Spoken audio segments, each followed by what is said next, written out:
Hello and welcome, ladies and gentlemen, to Fabricio Ite podcast, the Fair One podcast. I'm actually pretty excited for this card today. Should be some really good cards. I think it's actually a pretty good card, like pretty good fights for like a fight night.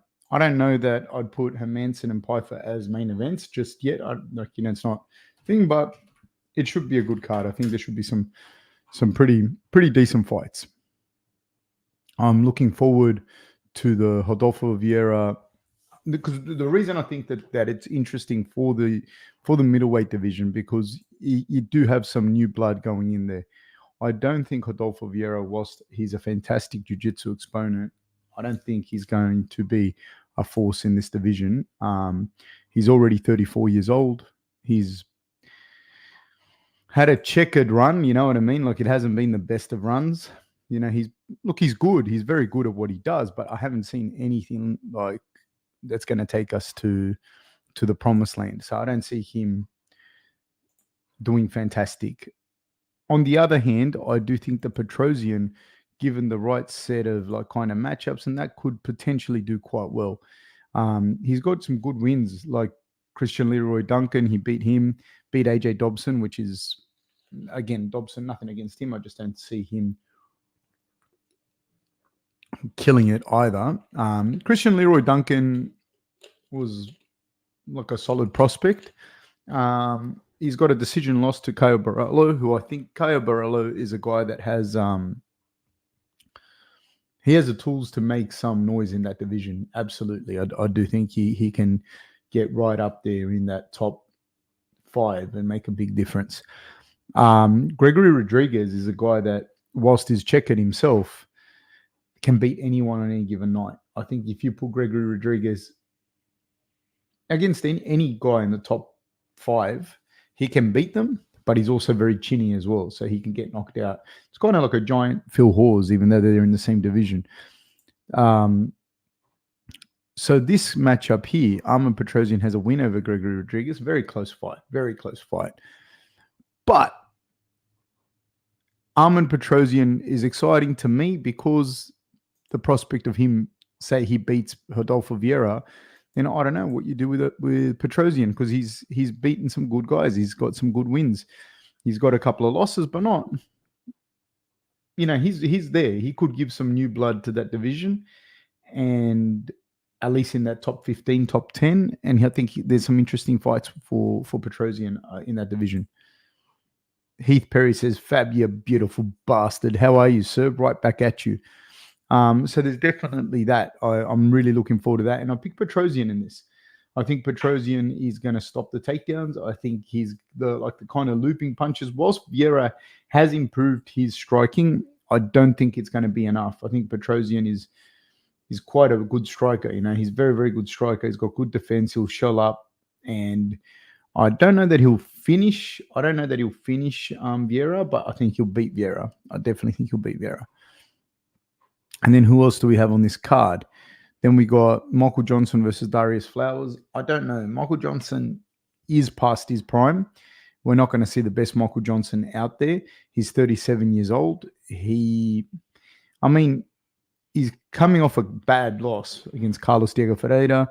And then he's got a win over Mark Diakesi, a loss to Jamie Malaki in a split decision, a KO win of Alan Patrick. And then before that, he has 4 losses on the trot. Submissions to Thiago Moises, a loss to an older Clay Guida as well, a loss to Stevie Ray, and a KO loss to Josh Emmett. So he has seen better days for sure. I do think he's past his prime. I don't know if Darius Flowers is going to be the guy to do it, like to beat him, but I don't know. Then we have an interesting one again, Gregory Rodriguez versus Brad Tavares. And Brad Tavares, with all due respect to him, is definitely, I think, a gatekeeper of that top 15. Like, he's a very solid fighter, very tough guy, great test for people coming into that top 15 kind of thing. But again, he's 36 years old. He's had, a checkered past, in his last, say, 5-6 fights. He's got a decision loss to Dricus du Plessis. He was doing well in moments of that fight, but I think that's more because Brad is just so super tough. Then he's got a TKO loss to Bruno Silva. He's got a few. Edmund Shabazian knocked him out pretty bad. And this is a decision win over Chris Weidman. I'm a fan of Brad Tavares. I actually like Brad. I've had him on my podcast, and that he's a good dude. But I don't think he's gonna get past Gregory. And Gregory is a guy that, the way I see Gregory is, he's kind of in between. If he's not careful, he's 31 years old. He's entering his prime. He's got a KO loss to Bruno Ferreira. He's got a split decision loss to Armen Petrosyan, and he was knocked out by Jordan Williams. And Jordan Williams hits very hard. The Petrosyan loss, there's no shame there. It was a close fight. Could have gone either way. Petrosyan is a very good fighter, in my opinion. He did have some... The thing I see with Gregory, though, against, say, Park Jung-yong, like the Iron Turtle, there were some moments where Iron Turtle cracked Rodriguez. Against Chidi Jukani, which he came back and won, there were moments where Chidi really hurt Gregory Rodriguez. And then against Julian Marquez, he just absolutely walked through him. He just walked through Julian Marquez. That was one of the craziest performances I've seen, to be honest with you, because I rated Julian Marquez. So if he has the potential to be the top, like right up there, or a kind of gatekeeper that wins some and loses some, wins some and loses some. James R says, I just told everyone in MMA Guru's stream to come here. MMA Guru's a man. Shout out to him. I like him. He's a funny guy. And he knows his stuff, man. You have to give him that. It doesn't mean I agree with every single thing that he says, but I do think he's a great addition. And you need that voice. You need that voice of people that think differently to what the UFC mainstream is saying to you. I also applaud him for being a young guy that has built his channel up completely organically and from scratch. So good for you. Heath Perry says, thoughts on Costa versus Whitaker? Is it just me? I think Costa only has a puncher's chance. If not, I think he gets his head boxed off. I don't see how Costa beats Rob, to be honest with you. I don't see a way really for him to beat him, other than maybe he clips Rob or I don't even see that, because there are a lot of things that have to happen for that. And Costa, whilst a lot is made of his power and how physically strong he is, I haven't seen, it's not like this. He's a guy that's got this list of knockouts, just nothing but knockouts. He's got a lot of kind of decisions that go nowhere. I think that there's a couple of guys like he and Vettori, for example, that rose to the top of a relatively weak division. I don't think that if they were coming through now, where the division's been built up, or if they'd been coming along maybe 8-9 years ago when the division was really strong, I don't think that we'd see a Vettori that there's a lot of guys you wouldn't see. You know what I mean? I don't even think you'd see Costa up there at the top. I think he's quite a few steps below that top 5. I think Vettori is quite a few steps below that top 5, and Vettori beat Costa. You know what I mean? So I don't, and yeah, you can say whatever, it was a light heavyweight, whatever, but still, Vettori beat him. There was nothing amazing. Costa didn't look thing, and then his win against Luke Rockhold really did nothing for me. It was a old man Rockhold fighting at altitude, and it wasn't as convincing a win as you'd want to see. You know what I mean? You'd really want to see him put the guy away. So I just see Rob as a horrendous matchup for him. I just don't see. I don't even see it being close. Like I said, I think Rob is a legitimate top 5, definitely a top 10 at any given era. No matter what era you put Rob in at middleweight, he's a top 5 guy, title contender at any point. And I don't think that's Costa at all. I don't see that. Cooper Marion says, you see Pratis Fab, dude looks like a polished striker. I saw a little bit of him, and yes, he looked very good.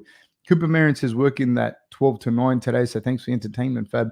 Cooper, my heart goes out to you, mate, and I'm thinking of you. Joseph says, I think Costa lost focus the moment he lost against Izzy. He doesn't trust his KO power anymore, which is very shocking for him to lean on because he was a grappler back in tough days. I like I said, I don't think that he's any different, dude. I just don't. I don't think he's any different. Like, I just think that he's just nowhere near that level, nor is Vettori. You know, that's my honest opinion. There are guys there that under different set of circumstances would never. Vettori, right, is tough. And I'm not shitting on him. He has fought above his potential. Do you get what I mean? He has fought above his potential.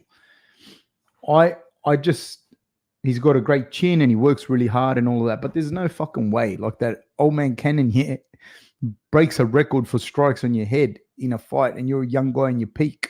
Like, this is telling you that. So Costa would be like this, man. Costa wouldn't be in that top thing. Cooper Marion says, I have Roberts comfortably number 4 in the all-time middleweight head-to-head, but could be champ at really any time with the right circumstances. Yeah, I don't know where I'd put him in the top but he's the guy that the way I look at it is at any given time he'd be top 5. I don't know where because there were some good middleweights that, like Jacare in his prime, like when Strikeforce, he was a fucking force, man. Like, and you got to think of people at their peak.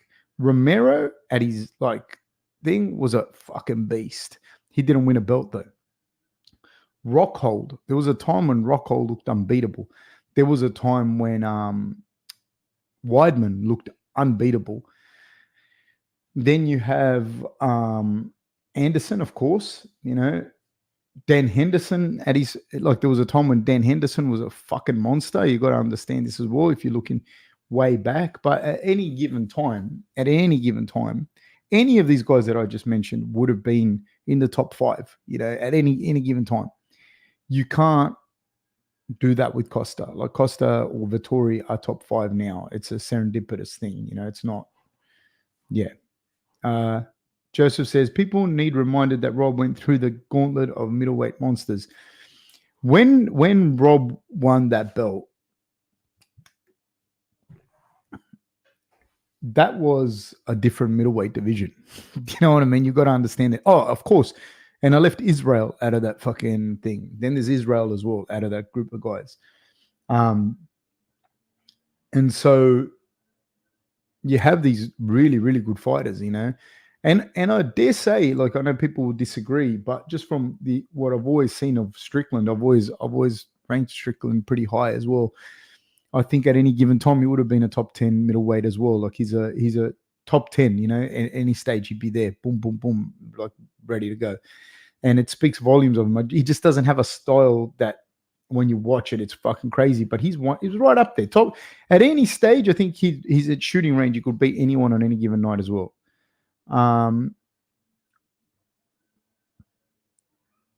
Cooper Marion says, I agree about everyone in their prime. Still have Robert 4, maybe 5. Think prime for prime, he beats everyone except Silva, Pereira, and Izzy. Fuck, I forgot about Pereira as well. You know, yeah, I can't say, dude. I can't say like who he'd beat or not because I don't want to. That's fucking, you know. I think that those particular guys are tough asks for anyone. Those last 3 guys that you said, Anderson, Silva, Pereira, and Izzy, are a tough ask. In particular, I feel like Pereira is like. People will probably disagree with me. People will disagree, but if I think of the hardest middleweight to fight, would probably be Pereira. That's my opinion. That's a huge dude with the kind of knockout power, and he's very hard to take down and hold down. He's probably I believe we saw him past his prime. I don't think he's in his prime anymore.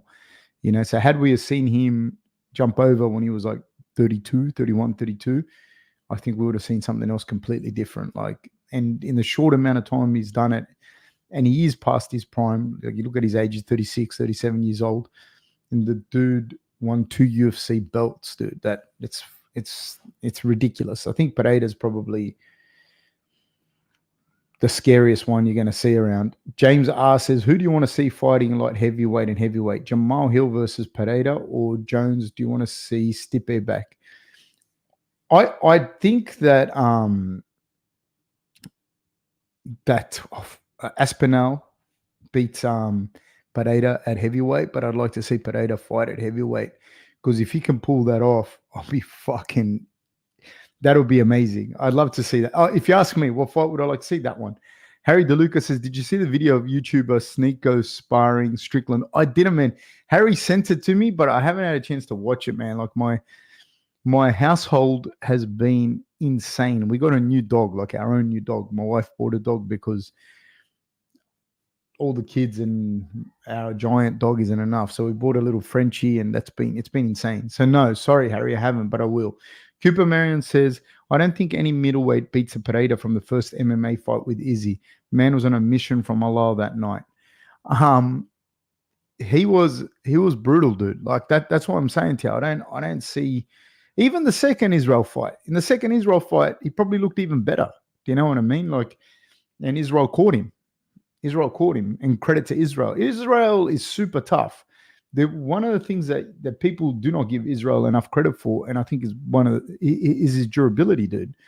Like, he can take a real beating. He's probably had over 100 combat fights. He's been stopped twice by the same guy, the hardest hitter the middleweight division has ever seen, more than likely. I don't know if anyone's a harder hitter. Maybe some people hit harder, but the way he hits you and how precise he is not fun, man. So yeah, I don't see Costa doing anything to Rob. It's two different. They're two completely different animals. You know what I mean? Rob's a perennial top 5 guy, like a guy that would always be in the top 5. Always would be in the top 5. The other dude's not. The other dude shouldn't be in the top 5, you know, and he was good for him, but he was a product of timing, you know. James R said, did you see the Money Morcano post-fight interview call MMA Guru a pig? And then they did a podcast together yesterday. I'm happy for the MMA Guru, man. I really am. Good for him. Good for him. So we're about to start. Rodolfo Vieira looks like he was on the way to a bodybuilding contest. Yeah, and the other guys, there's guys in that middleweight division that I think,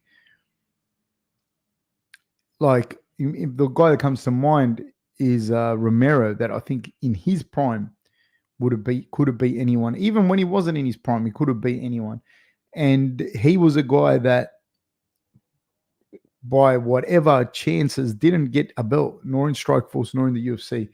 But he's a top 5 guy as well. At any stage, in any era, he'd be in the top 5, 100%. We're off, guys. The boys touch hands, and we're about to start round 1. Both of them in the orthodox stance, 55, 54, 53, 52, 51, 50. Petrosian's doing a fantastic job of controlling the center of the octagon. I think Vieira's going to go looking for that overhand right and try and get a takedown, because it's amazing. Ooh, nice jab lands by Petrosian. It's amazing, like, just the presence that Petrosian can have. Nice leg kick by Petrosian. And you can see that Vieira is very stiff with his striking. He's going to look for that overhand right and the takedown, and I don't think he's going to get it.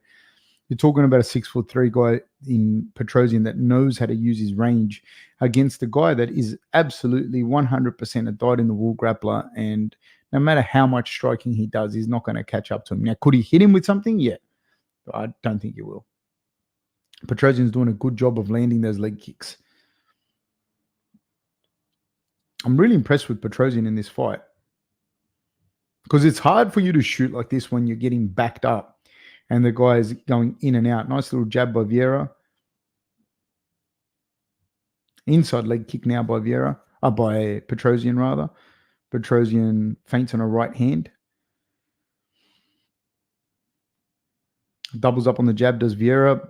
Gets himself away from the periphery of the octagon, but now Petrosian does a good job of controlling the center and pushing him back.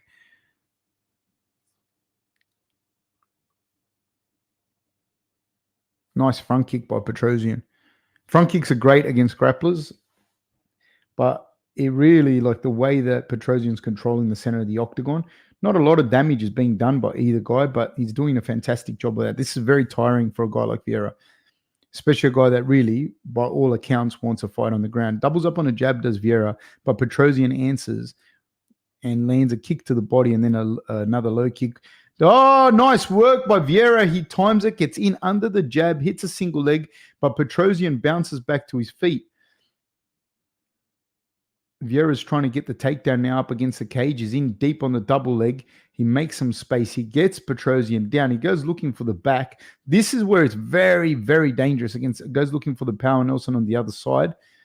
He's got like a half Nelson over on the other side. So this is good position to hold someone down. Very common move in wrestling. Very, very common move.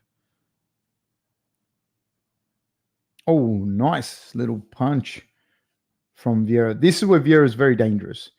He's early, he's dry, he's strong, he's got all his cardio. He's going to jump on the back of Petrosian here. Nope, he's fallen off the back, but he's still looking for the takedown. He's got a body lock here. He's exerting a huge amount of energy, though. A huge amount of energy. You can see he's like pushed all in on this. He's in deep on the double leg again. Petrosian has to pop straight up. He has to pop straight up now. He's still got a little bit of a shield, does Petrosian, like a little butterfly hook. But this is Vieira's game. He's a guard passer. He's a guard passer that looks to pin you down and look for the head arm choke. So it's very, very applicable in MMA, his style of jiu-jitsu. Vieira is one of the best guard passers in jiu-jitsu, not in MMA. You know what I mean? Like, that's how good his guard passing is. So he's very, very good on top, which serves great purpose in MMA. But with 1 minute and 21 seconds to go, is he going to be able to finish Petrosian? I don't know. He's got Petrosian flat, and he's got him up against a cage in a position where it's not fun for Petrosian. He can't really move his hips to defend himself, Petrosian. And the pressure from a jiu-jitsu guy like this, that's a behemoth as well, would be horrendous. Be really hard. Now he's gotten to mount with 55 seconds to go. He really needs... Petrosian starting to give up the back, and he's in deep is Vieira. Vieira is landing some good, solid shots on Petrosian. Big shots are starting to land by Vieira. 35 seconds to go. Vieira is looking for that head arm choke. He's doing a fantastic job. This is his bread and butter, man. This is his game. With 25 seconds to go, man, can Petrosian scoot his hips to the side? But you can say everything that Petrosian could or couldn't do, but man, this is a monster on top of you. 15 seconds to go and he taps. Wow. Wow indeed for Vieira. What can Vieira do in this division? I don't know. Like I said before, I don't think it changes a lot that he can do. I can't see him... Petrosian saying he didn't tap. It looked like he tapped.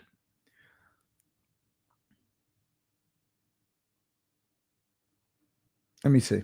It looked like he tapped to me.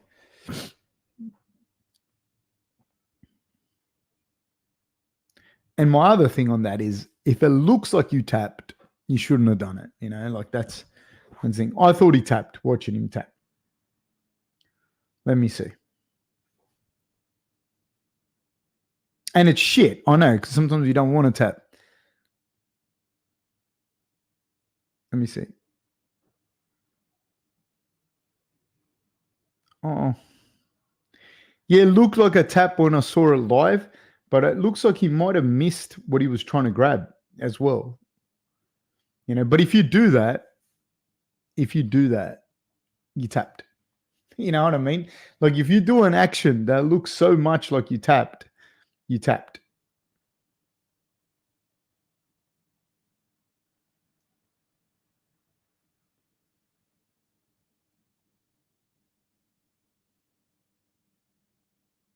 Like, you know what I mean? You can't say anything on that, you know?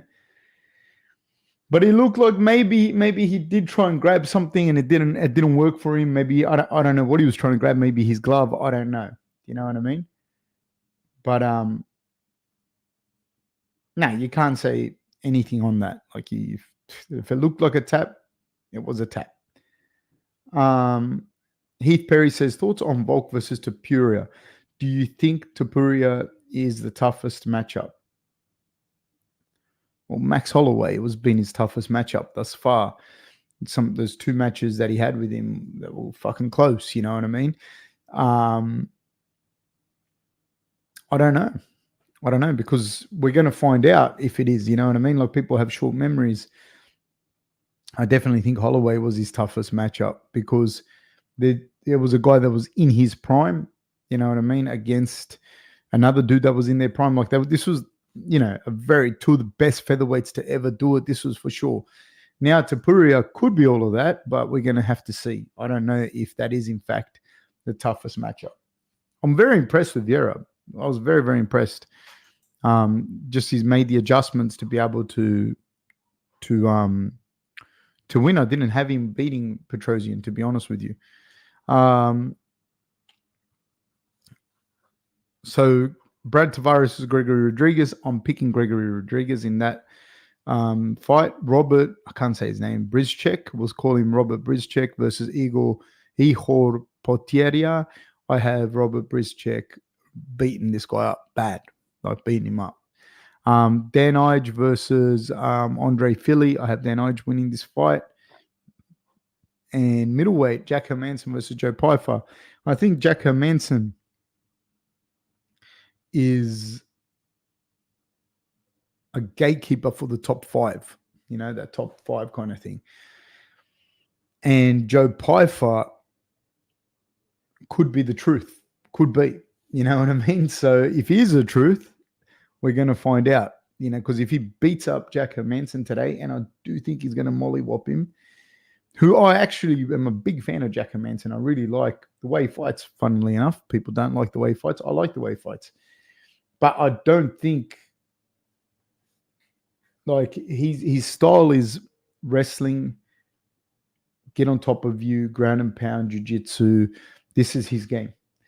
But the problem is, not that he shouldn't do it, right? But he's going to hit a limit because he's not an elite jiu-jitsu guy. He's not an elite wrestler. And so you'll do that until you get to a point that you can't do it anymore to the guys. And you saw he couldn't do it to a young Vettori anymore. So that's where I feel he's very limited. And Joe Pyfer can grapple.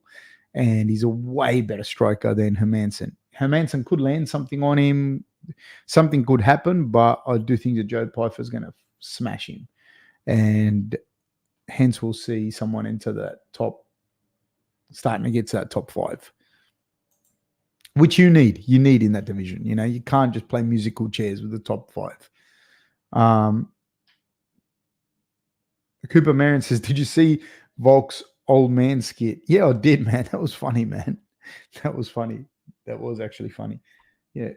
So that's going to be an interesting matchup itself, because they're both, like, Ilya looks like a kind of like a younger Volk, if you know what I mean. So I think that'll make it interesting as well. Brendan Allen versus Vettori. I think it's interesting as well. See, like, to me, Cannonier, Vettori, Costa, I don't know. I don't see these guys. Cannonier is almost 40, like just on time alone, you can't keep fighting. Do you know what I mean? So I don't know what's going to happen moving forward. You know what I mean? Like, I don't know. There has to be new blood coming into that division. Like, I just seeing those top 10 guys there. I don't see, I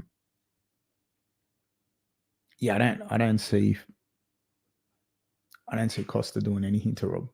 Nothing. Like, nothing. I just see Rob being too fast. He's just a different fighter compared to just a different level of fighter. There's not even like, there's, when you see that top 10 division there, I don't I just don't see it. I just see that there has to be a change, and I do think there are some young guys coming through, and there's some other people. I can't. Yeah, and I think Pyfer's one of them, to be honest with you, and potentially Rodriguez. Like I said, I'm not sold on Vieira being able to go that far in that division. I just don't see it, but I think that Gregory Rodriguez can. He can beat anyone on any given day, and I think Pyfer can. I think Bo Nickel can. I think Cale Baralo can. I think that these are different guys that are going to be coming up. What's his name? Nursultan, that Uzbek. He's going to be a problem as well. There are some good guys in that division. Of course, there's Hamza in that division. So, yeah, these are interesting ones.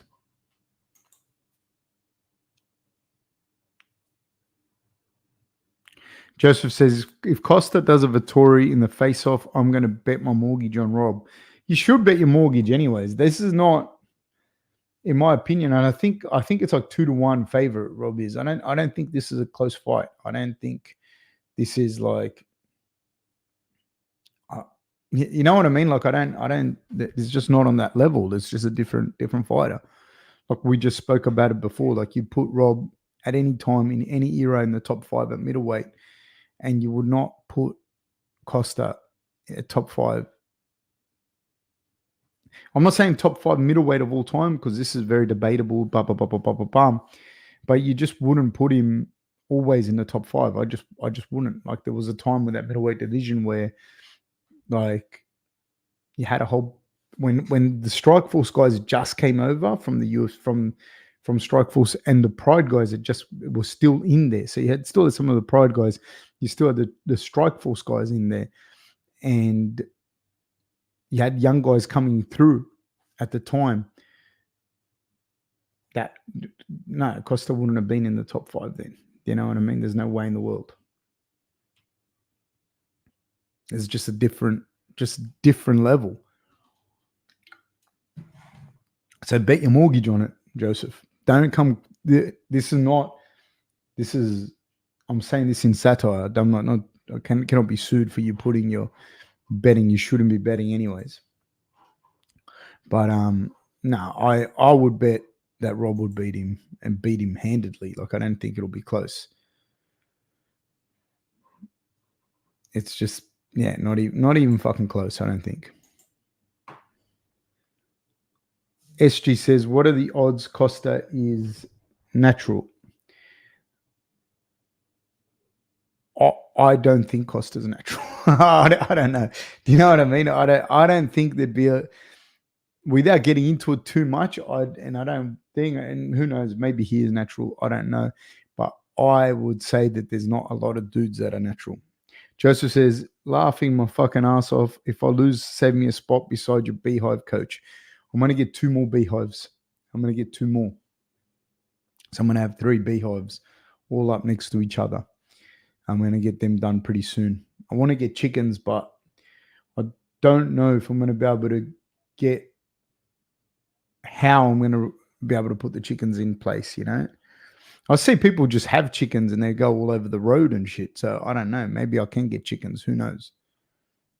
I would like to have chickens though. That's a big one. I was there. I actually spoke with Gaethje when Gaethje fought Michael Johnson. Michael Johnson did so much stuff to Gaethje at every given stage.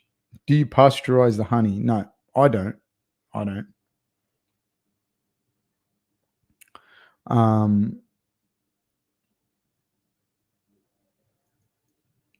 Yeah, like I was there when he fought him, and SG says, I've got a jar of raw honey, but a bit apprehensive to try it. Man, around here, everyone eats I'm not telling you to do it. I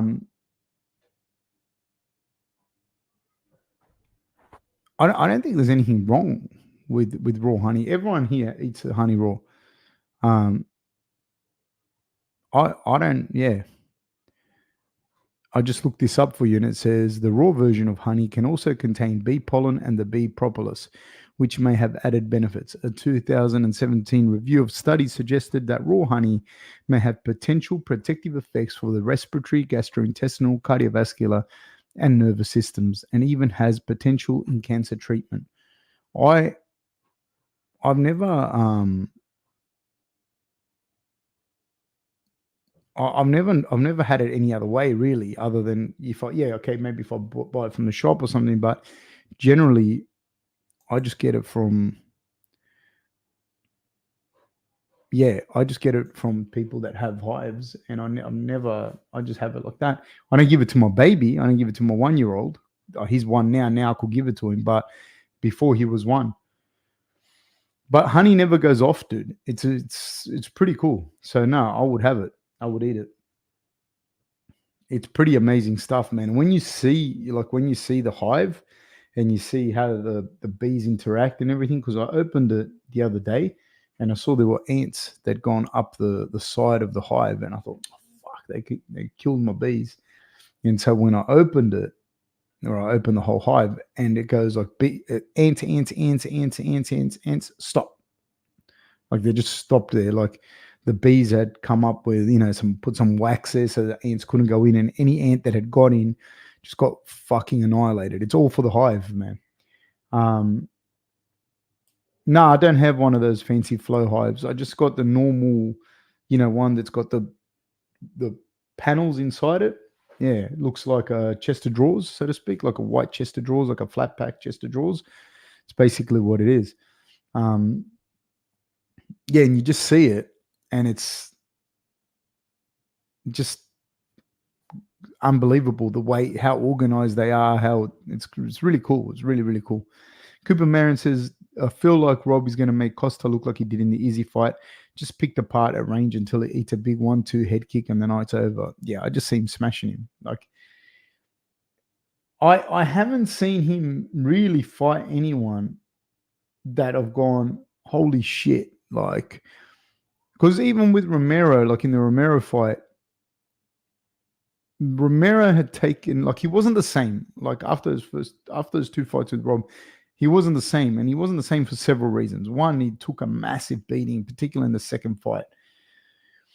And then after that fight, he also aged, dude. He also aged, Father Time gets everyone. And so Costa was this young, like, bull of a man coming up, and Romero was past the hill, and Romero still landed some good shots on Costa. One thing I will say about Costa is that he can take a fucking beating. He's a very, very, very game, very, very tough guy. But that's pretty much it. And the knockout power that people talk about, he just doesn't. He doesn't have that like one shot, knock you out, touch you, put you to sleep power. He's not that kind of dude either. Like if you stand there and he hits you flush, he's going to knock you out. He's powerful enough to do that.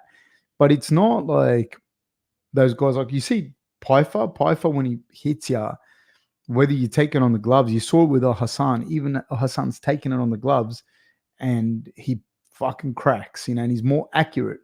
Whereas Costa's more like winging it, throwing hard. He landed some shots on Rockhold and didn't put old man Rockhold away. This is, yeah. Joseph says the best Costa I've seen is against Johnny Hendricks, a very, very out of shape Hendricks. Yes, I can't say that was a fantastic Costa. You know what I mean? Like, because it's who your opponent is. Like, that's not, like, I can't say, oh, he looked really good in that fight and he fought my mum. Like, it doesn't, like, no, that Hendricks fight, no. SG says, do you have to test for new mites? Beekeeping was a lot more complicated than I thought. Yeah, you have to be careful of those mites to see if you have those little mites and all of that, but I don't have the mites. Cooper Marin says, feel like the Romero vs. Costa fight could have went either way, honestly. It was a close fight as well. You are right. Cooper Marin says, also, no one seems to remember the Rob broke Yoel's orbital and beat the absolute shit out of him in the second fight. It was brutal, dude. That fight, like, Romero had moments in that fight, absolutely. I was there. I was fucking in the corner. Romero had moments in the fight where there were legitimate moments where he could have come close to finishing that fight. But the narrative that was pushed, right, by the media and people in the media and podcasts and that was like Romero should have won. And if you watch that fight, like how do you think that he won that fight unless you give Romero all three of the last rounds, where you could give Romero 2 rounds? I think it was the third and the fourth you could, or the third and the fifth or something like this. But even in the third round, Rob landed some huge shots in that third round. So we got these two boys, Flowers and Johnson, 445, 44. Johnson, I believe, was hit low. Was it Johnson? Yep, Johnson was hit low. Flowers in a kind of like a bit of like a karate stance. Johnson fighting out of southpaw. Flowers in the orthodox stance.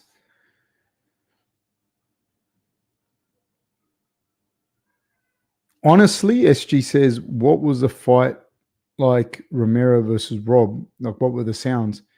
You could hear the shots. They were like baseball bats. But in particular, the one shot, you can see it in the third round, which is actually one that Rob threw a right high kick that landed flush on Romero's head.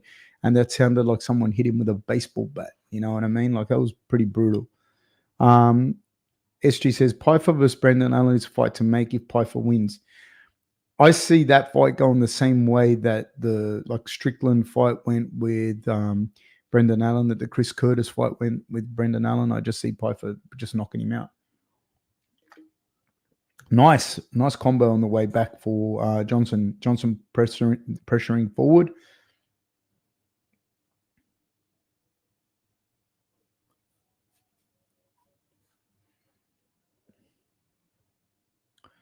Johnson throws a left hand right to the body. Lands a nice little left hand, does Johnson.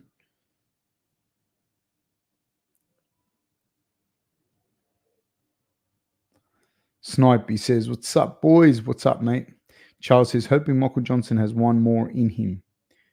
Yeah, I'm not that familiar with Darius Flowers, to be honest with you. I think I have seen him fight before, but he's not like a guy that's going to be that's out of the question for him. I don't think. Johnson goes looking for a single leg, doesn't get it.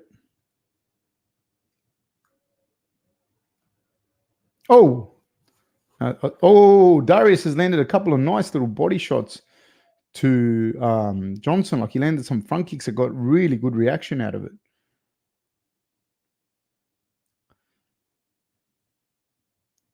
Like, it landed really good, that front kick to the body. Do not underestimate, if they land well, how much damage they do. Like, it really take the air out of you. And it only have to shift a little bit for it to land like in the liver or something like that. Then if you've been hitting the liver, mate, it's like nothing else. There's nothing that compares to that.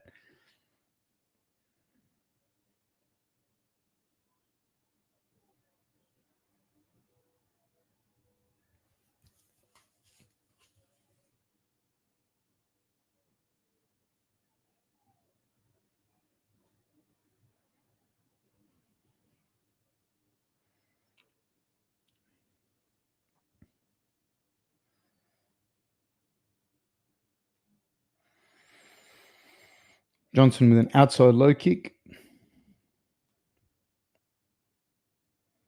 Not a whole lot happening in the fight either.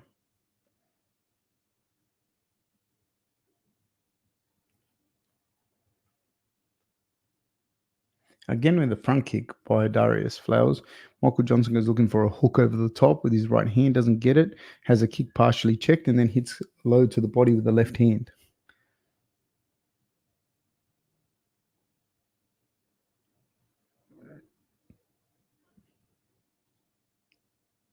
It's weird because they're kind of like standing a little bit out of range and like throwing punches and kicks out of range. So not really landing or anything. Like, it's kind of like when sometimes you watch some of the women's fights and they're punching from about this far out too far. Like, you know what I mean? Like, the shots they're not going to land regardless. Now Johnson's starting to heat up a little bit and starting to find his range a little bit more. I don't know if they both respected each other's power at first. Johnson lands a good left hand, or their range. I don't know what it was. Because, like, they're game to fight, don't get me wrong, but we're just not landing, just kind of outside each other's range. Johnson is looking for a double leg. He gets it. Falls into a guillotine. No, he doesn't have the guillotine. And that's a round, ladies and gentlemen. Kind of uneventful, to be honest. Heath Perry says, favorite UFC division to watch? Mine's heavyweight, particularly Thomas Benal. In my opinion, John Jones' toughest test. I don't know. I don't know that I have a favorite division because they change, they change. There's always like a reason to watch this one, a reason to watch that one. But I think like the welterweights and the lightweights are always fun. And I think that they, in the UFC at least, have the best kind of, like, they got the best group of fighters, generally, I'd say. I think the flyweights in the UFC and the featherweights, yes, you have some really amazing fighters. Volkanovski, you have a really good fighter there. You got a couple of good ones. But generally, we seem to have some really good lightweights and some really good welterweights. And I like watching those. I like the skill of the flyweights, but there's not that many flyweights like a Demetrius Johnson or a Cejudo type character that are absolutely high level, super skilled. Like, you don't see a lot of them. Cooper Marion says bantamweight is the only right answer when it comes to good divisions. Yeah, there are some at the moment. There's some really good bantamweights. Yes, it just depends. Sometimes, like when you had Cejudo and Demetrius Johnson, they've got to be some of the most skilled. That would be the most skilled, skill for skill kind of championship fight, that I've seen. Like, they're just super high level guys. You don't. So when you have a group of guys like that, you might have 3 or 4 at any one stage at any division. Then it starts to get really exciting, and it just depends on the division. You just don't have that at heavyweight, I don't think, Look, right now, like the Aspinall and John Jones thing, this is interesting. You know what I mean? This is interesting. And then you also have to understand, like, pretty much when you're watching heavyweights, that's pretty much the baddest dude on the planet. Like, that's like that's it. You know what I mean? Whereas when you're watching smaller weights or even women's divisions, or lighter weight guys, like, whilst I appreciate the skill, I do, but it's hard to get behind it when there's guys, if you're flyweight champion, there's guys that are welterweight undercard that will beat you. You know what I mean? So it's a different, not to say that takes away from the flyweight skills, but if you're a heavyweight champion, there's no more talk. That's it. There's not anyone else beating you other than some other freakish heavyweight.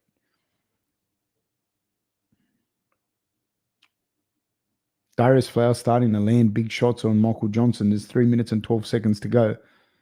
He's kind of bullying him a little bit because I do believe he would have lost that first round. Johnson, he goes, Flowers goes looking for a right uppercut.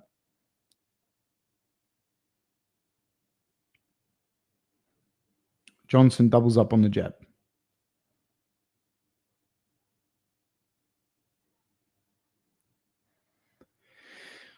Darius Flowers goes looking for a takedown. Johnson's doing a good job of defending it.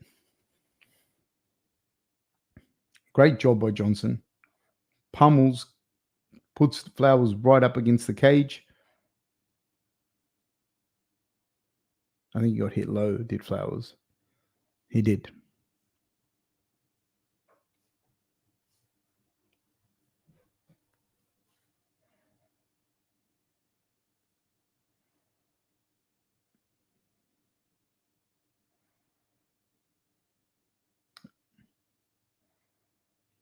Both guys in the middle again.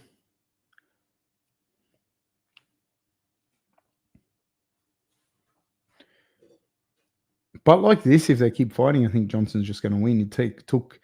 He took Flowers down with absolute ease.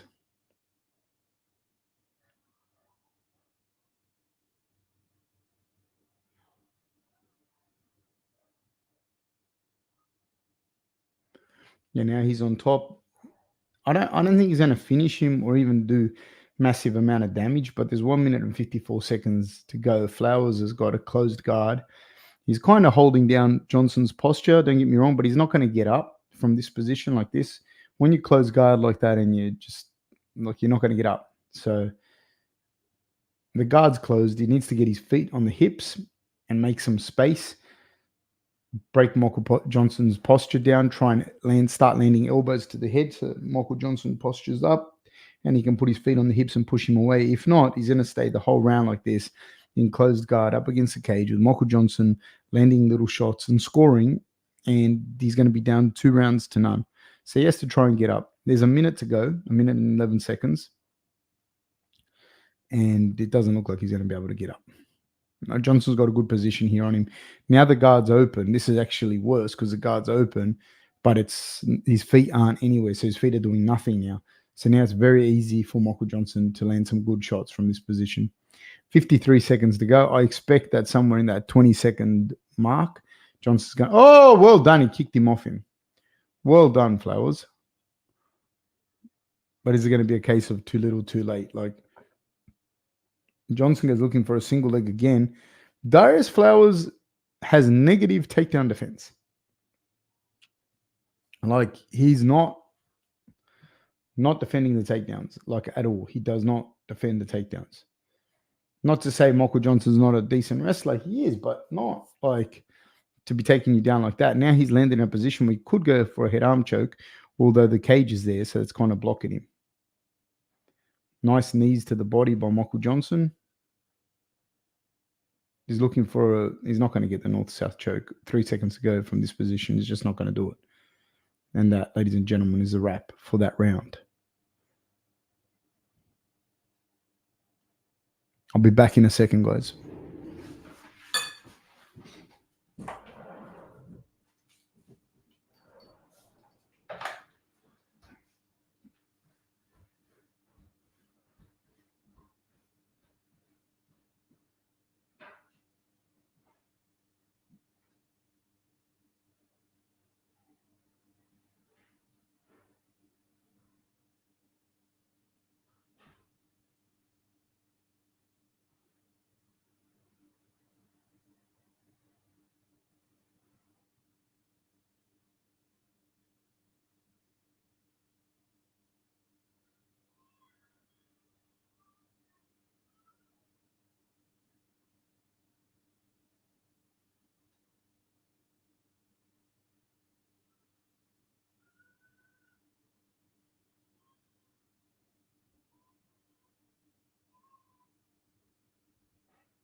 I'm back, and it's more of the same.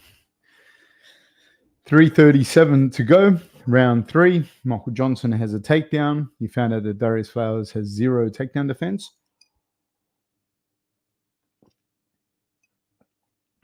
And Johnson will eke out this win. Not eke it out. It was a good performance by him. But it's one of those things. It was a good performance by him, but the guy that he's fighting is,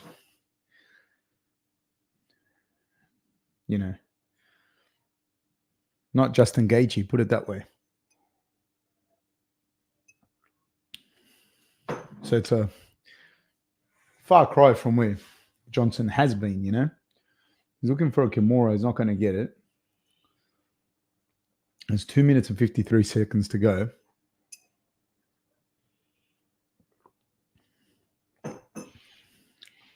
Good, he's putting that right knee across, which keeps him flattened out. It's a horrible position to be in if you're the guy on the bottom.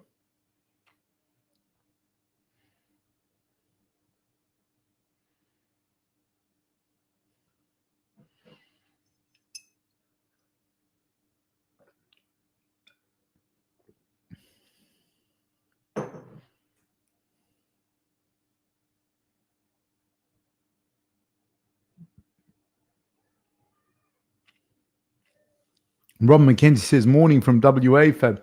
Are you finished work or you just starting work or what's going on, Rob? Passes the guard, does Johnson. Darius is completely flat. Johnson goes looking again for that north-south choke. But he goes all the way around. He's on the other side now. I know these guys are fighting their heart out, so I'm not criticizing them, but I'm not finding this fight particularly interesting. I'm just not. The best thing about this fight has been my Vietnamese iced coffee. Oh, shit. Darius Flowers has thrown up a triangle. He's looking for an armbar. My God, if he had got that, Johnson would have beaten Suicide Watch.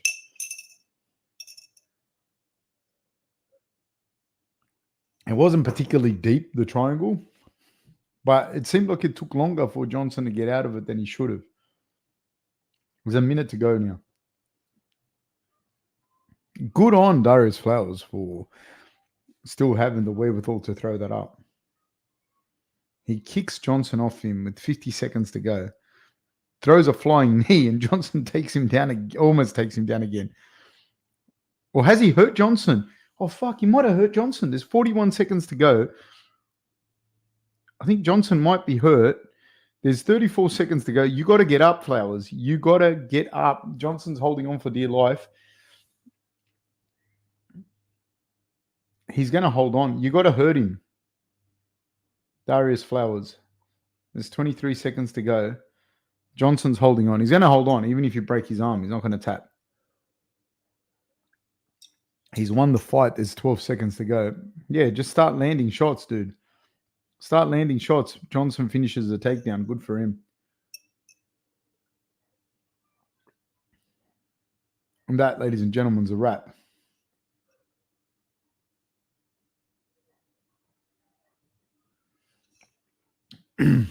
Right at the end, I think he landed a knee.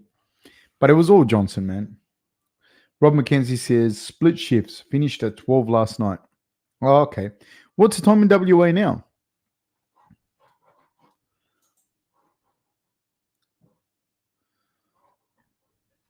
This next fight's good. Gregory Rodriguez with Brad Tavares. Going to be an exciting fight.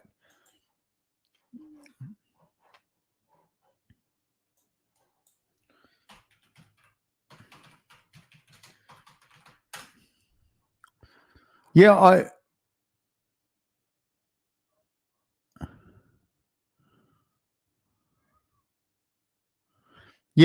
don't pasteurize my honey, going back to that question, because I always thought that, and it says it here, pasteurized honey has been exposed to high heat while being processed. During the heating process, the yeast that is naturally present in honey will be destroyed, giving it a smoother texture. Unfortunately, the high heat also destroys most of the honey's nutritional properties. Nah, man, we just have that honey raw, dude, and it's amazing. Yeah, no. We always have it just straight out of the hive. Oh, it's 9 a.m. in WA. I see.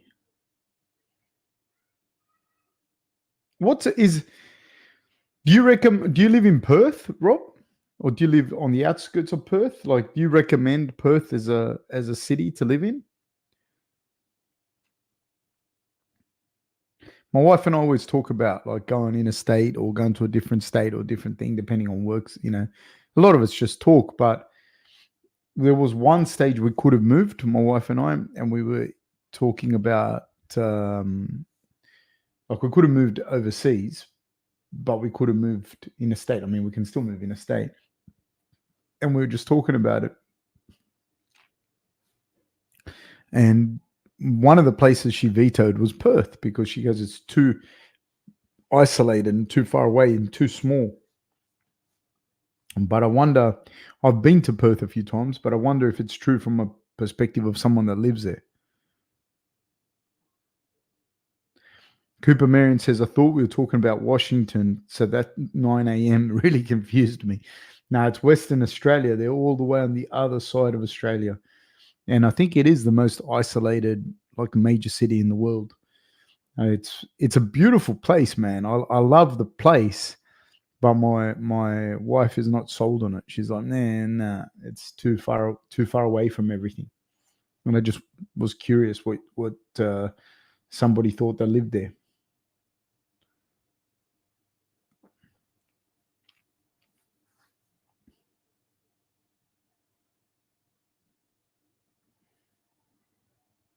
I'm really interested to see the next fight. Actually, I'm a big fan of Gregory Rodriguez and a big fan of Brad Tavares, but I think Rodriguez is a guy that could do something in this division for sure. The other guy, Bruno Ferreira, he can do something for sure.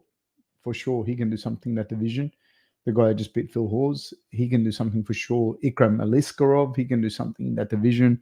That Nursultan guy, he can do something in that division. There are some fucking interesting fighters there. Imavov, you have him as well. Like these guys, you have a bunch of these guys that can do something, and I'd like to see that group of guys that I just mentioned fight some of the guys that are up the card more. You know what I mean? They're the fights I want to see more rather than seeing just that musical chairs, the top five. That's not really that exciting to me.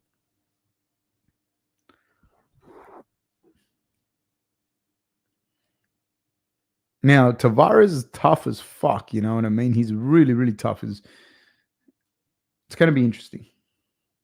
Rob McKenzie says, Bustleton, Southwest, awesome. Far away from the rest.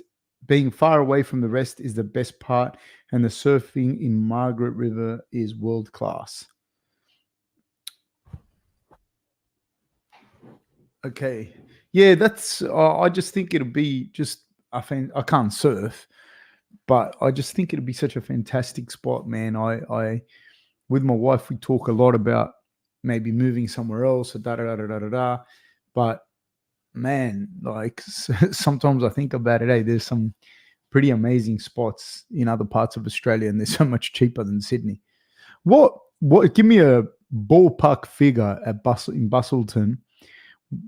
Just ballpark figure of say a 4 bedroom, 2 bathroom house, like on I don't know on a normal size block, a nice house, not like a horrible one, just a normal average thing. What would you, for example, for $1 million get a nice house? Like just out of curiosity, or land? Can you get land out there?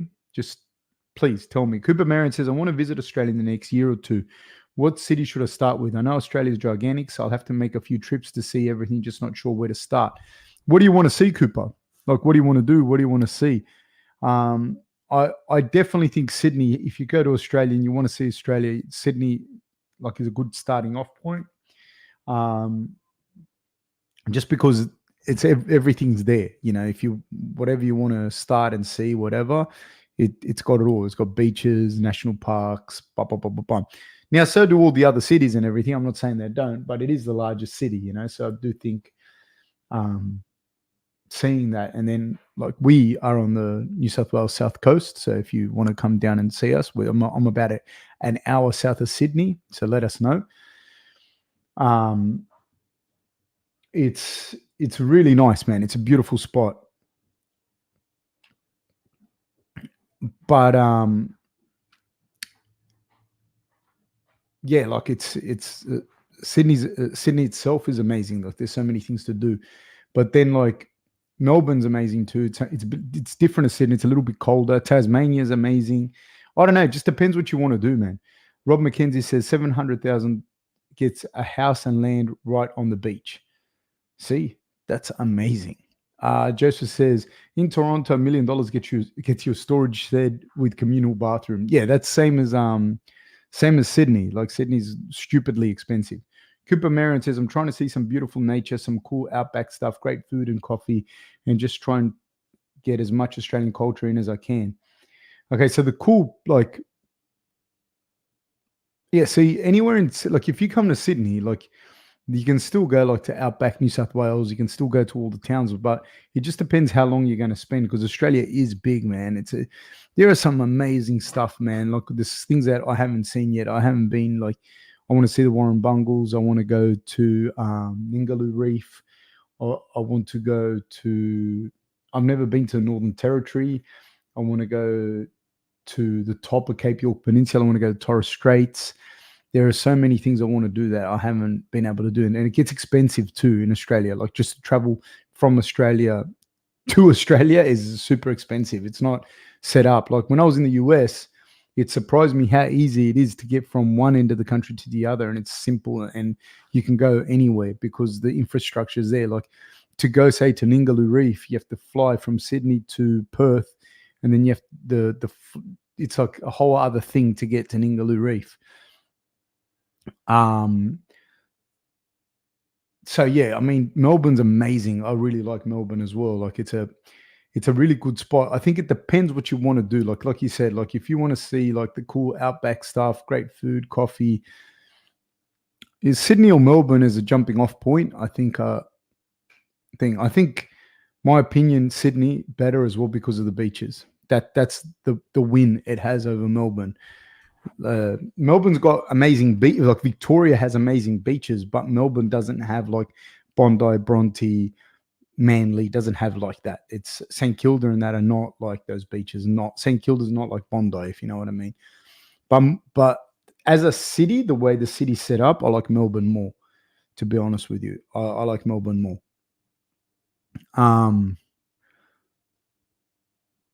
And then places like, you know where I'd go like to Kakadu, or I'd go to the Daintree rainforest at the top of Queensland, North Queensland. It's tropical rainforest.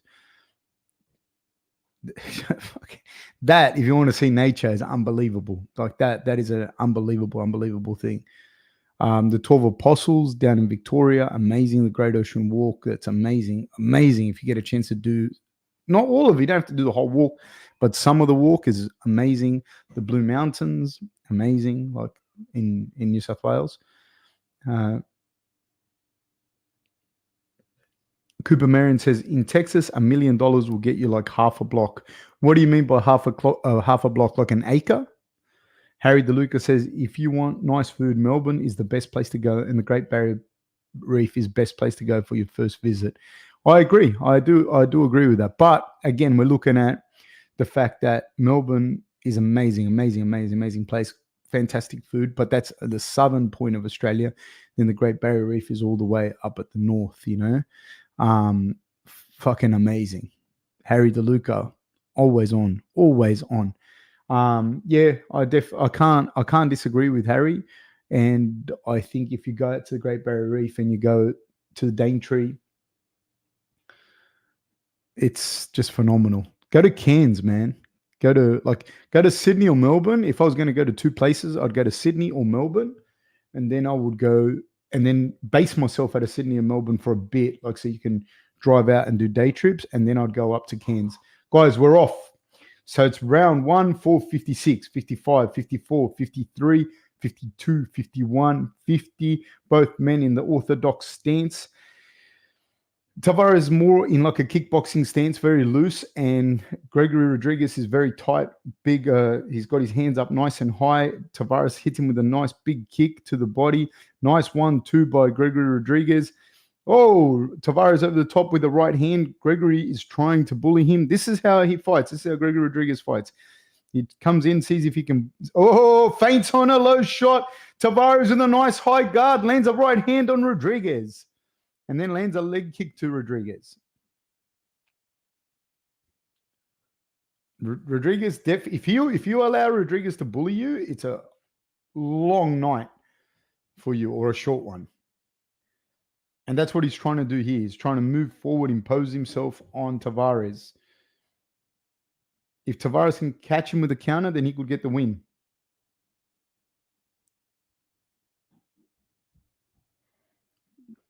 But Gregory Rodriguez got a nice high guard. He's moving forward, trying to get within that punching range.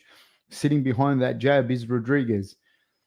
Tavares is scouring the peripheries of the octagon, throws a left kick to the body, taken on the arms by Rodriguez. Rodriguez once again with a jab. Nice leg kick by Tavares. Jab by Rodriguez. Right hand counter by Tavares. Nice right hand by Tavares. Clips. Oh, big right hand lands by Rodriguez. Goes looking for a left hook. Does Rodriguez. Rip to the body by Rodriguez. Narrowly misses. Nice jab by Rodriguez. Again with the jab on Tavares. Oh, right hand lands by Tavares. Left kick to the body by Tavares. Rodriguez in deep on a single leg. Tavares has very good takedown defense. I'll give him that. He definitely has good takedown defense. And Rodriguez is not able to finish it. He's got very good takedown defense, does Tavares. Now, I'm pretty sure that Rodriguez has his black belt from Enrique Machado, who's the guy that gave Jacare his black belt as well. And it's a very judo-heavy jiu-jitsu gym, you know. So, and he's wrestled. I think he also wrestled on the Brazilian Pan American team that represented represented Brazil at the Pan American Games as a junior. So he's got good wrestling. Oh, nice stiff jab lands by Tavares. Right hand lands by Rodriguez as Tavares was moving back. Another jab by Rodriguez. 2 minutes to go in this first round. Oh, right hand to the body by Rodriguez. They exchange jabs with Tavares getting the better of it. Oh, right hand around the guard by Rodriguez lands. But Tavares is moving in the same direction as the punch. Leg kick by Rodriguez. 1:45 to go. In deep on the double leg, but Tavares had the underhook. Rodriguez has a single leg, goes looking for a sweep, doesn't get it, but lands a right hand on Tavares, then lands a big knee. Tavares a little bit hurt. Tavares still moving his head, but Tavares definitely a little bit hurt. Oh, nice throw from the whizzer. Tavares already to his knees, though. 1 minute and 21 seconds to go. There's a lot of energy being expended in this round.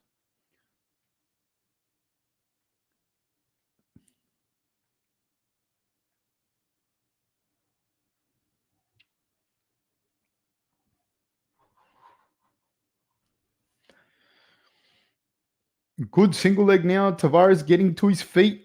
58 seconds to go, but this will definitely tax you. Just having this guy like this in this position on top of you starts to take it away from you a little bit. 49 seconds to go. Oh, lands a knee, does Rodriguez. There's the hand down on the floor. Knee to the body by Rodriguez. Knee to the body again by Rodriguez. 30 seconds to go. Every time that hand goes up, Tavares got his hands down. He's got his hands down. Here, the way that these rules are, it's on the ref, because the guy that's fighting can't always see it. Goes to sit out, does Tavares, manages to loosen up the hold, but Gregory Rodriguez looking for the Darce choke here. Nice knees to the body. These ones will tax you, man. These ones will definitely tax you. Well done by Rodriguez. I just saw some. I'm putting.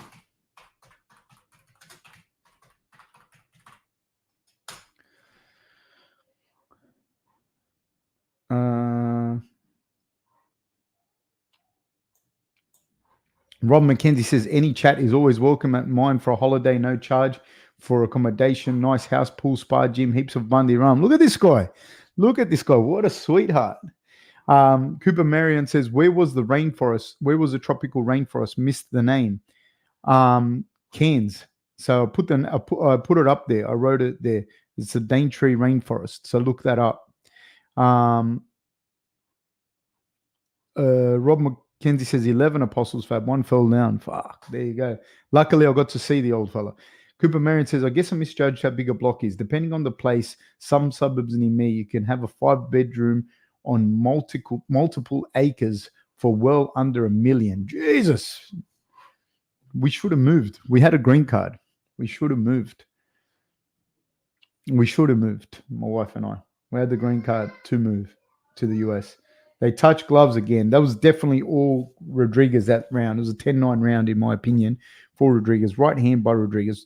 Rodriguez got some power, man, but he doesn't do well. Oh, nice elbows by Tavares.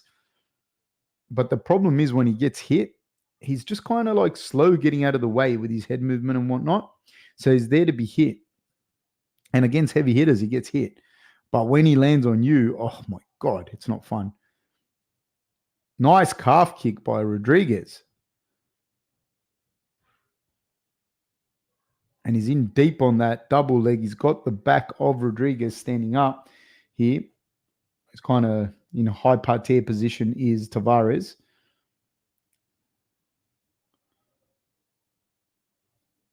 I like seeing Rodriguez grapple because he's a very good grappler, man. He's a very good grappler. And you just don't see enough of him grapple sometimes, I feel. Like, he's a very good grappler.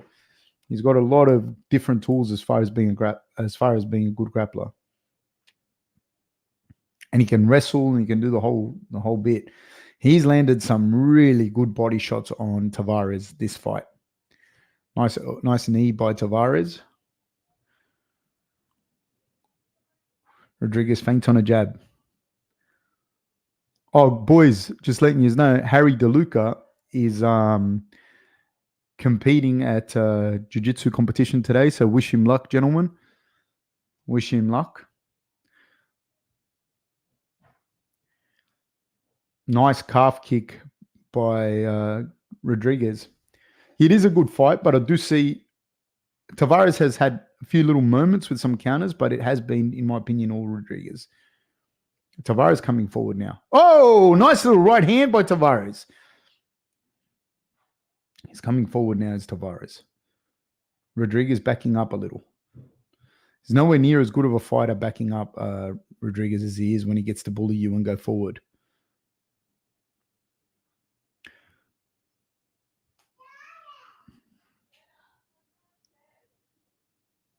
Oh, nice right hand lands by Rodriguez. Rodriguez once again lands a right hand.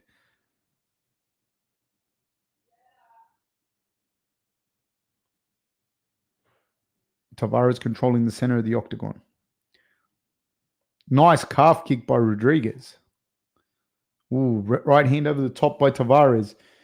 Rodriguez has slowed down, which is ironic because he was the one controlling the action and he was the one that landed the body shots.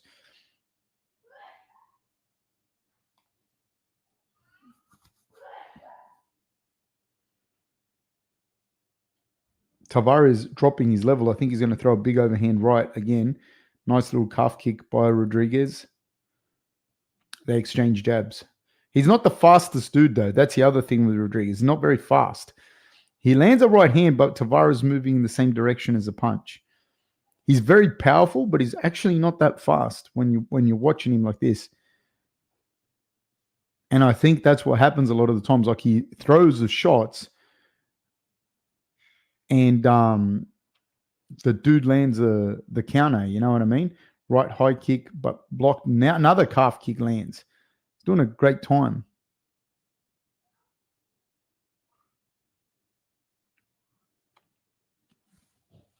Harry DeLuca, of course, takes advantage of any offer that's given to him. He's a scumbag of all scumbags, that Harry. You give him a finger, he takes a thumb.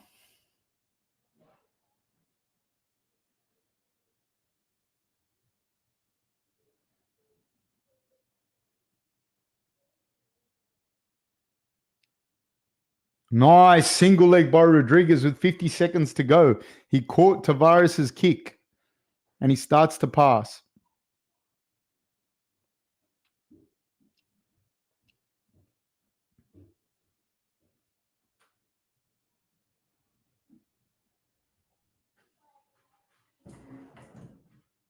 Oh, 1 second. I thought it was my daughter. When I looked up, I opened the door and I thought it was my daughter. When I looked down to see like her head, it was a giant human. It was actually my wife.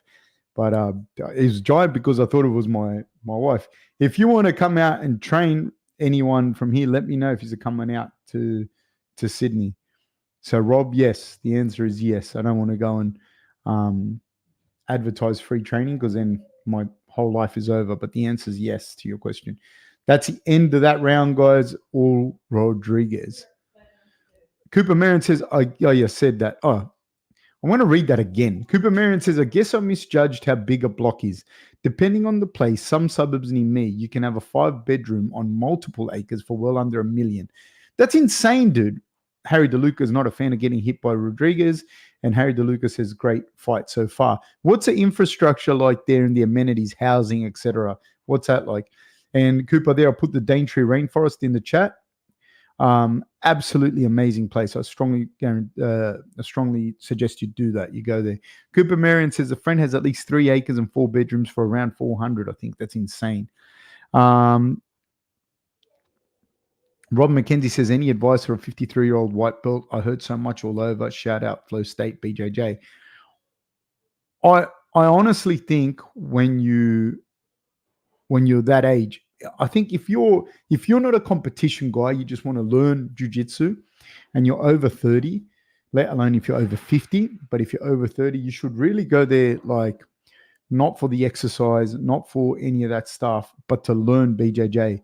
And your grappling should be minimal, like your actual live rounds should be very minimal. I'll get more into it now because I just want to finish this fight. So it's round 3. So I believe Tavares is down 2 rounds to nothing. So I think Tavares needs a finish here.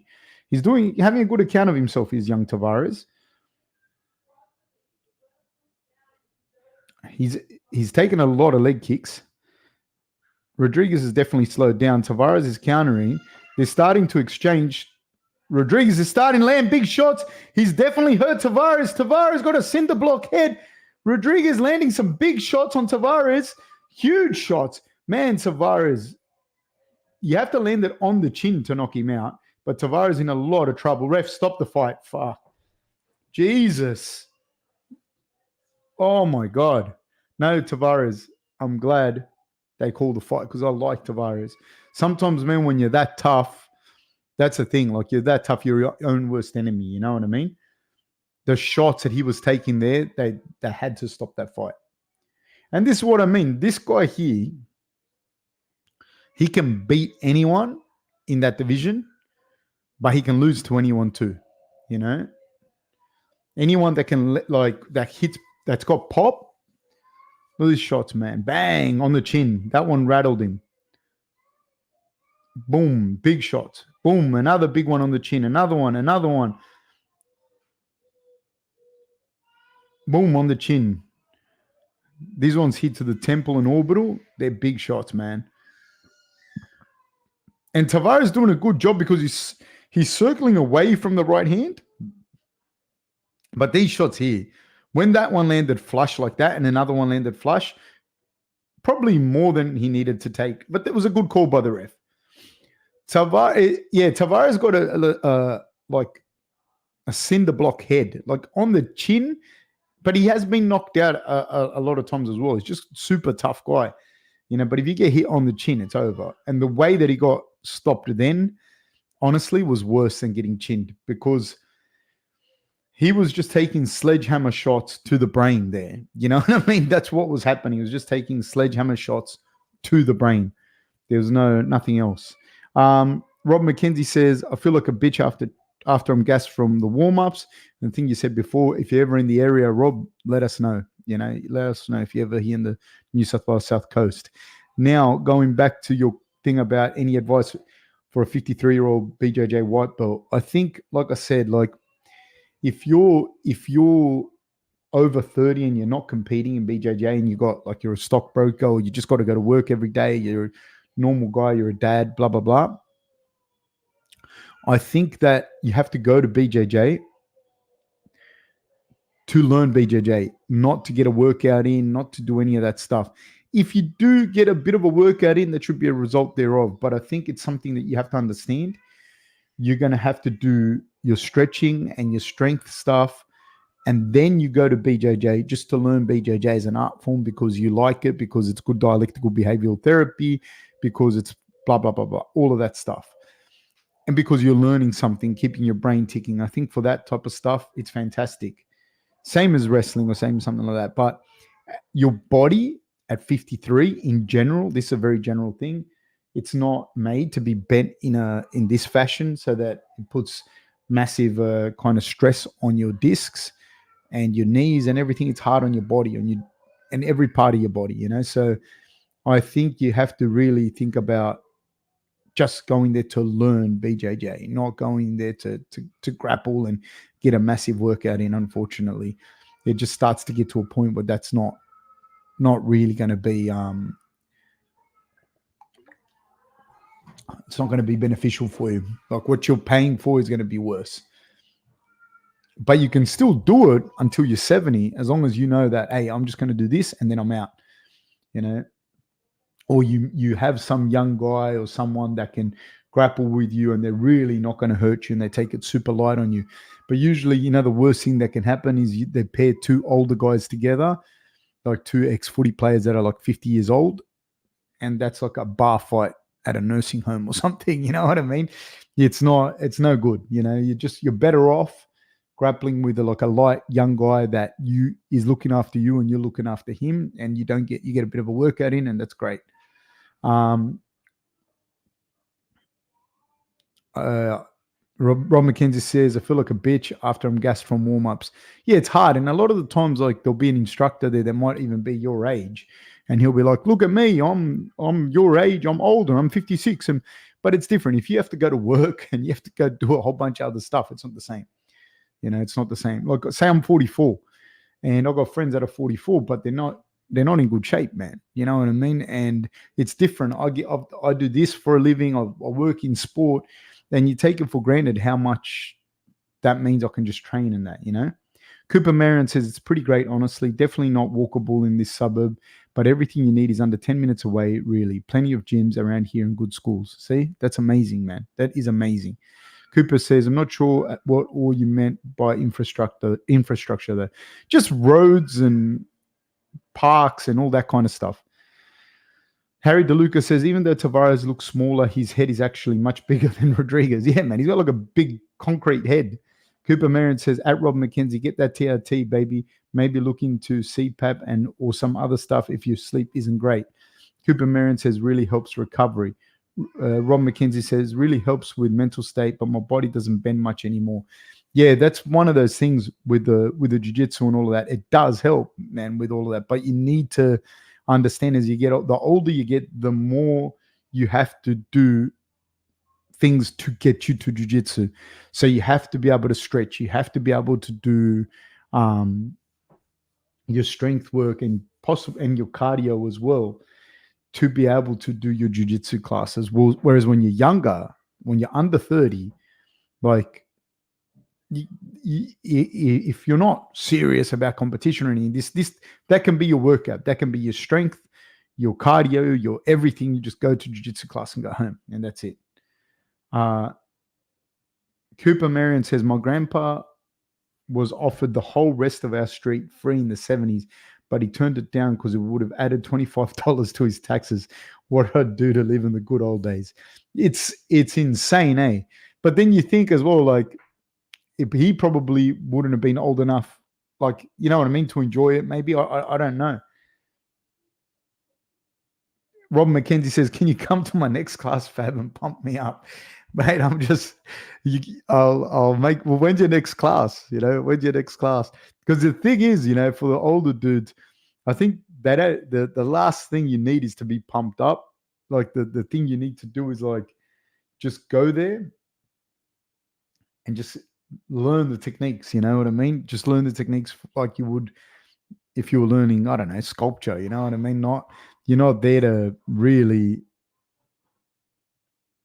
like roll and do all the crazy shit. You're just there to learn the techniques. You know, this is the biggest thing I find with the older guys in the gym. You know, in any gym I've ever been at, they either hurt themselves or hurt somebody else because they're still strong enough. Like at 50 years old, man, you're still strong. You're still strong enough to hurt some young guy that's not a big dude and doesn't grapple, and you're still strong enough to hurt yourself because you're still going hard enough. And if the guy can push back even 1%, it's a big problem. Rob McKenzie says fundamentals BJJ on Wednesdays. Yeah, man, at 53, I would make sure that I've done at least on, like, say today's Sunday, I would make sure that I've done at least 2 yoga classes before I get there. You know, even if you do them, like go to YouTube and do yoga on YouTube, whatever.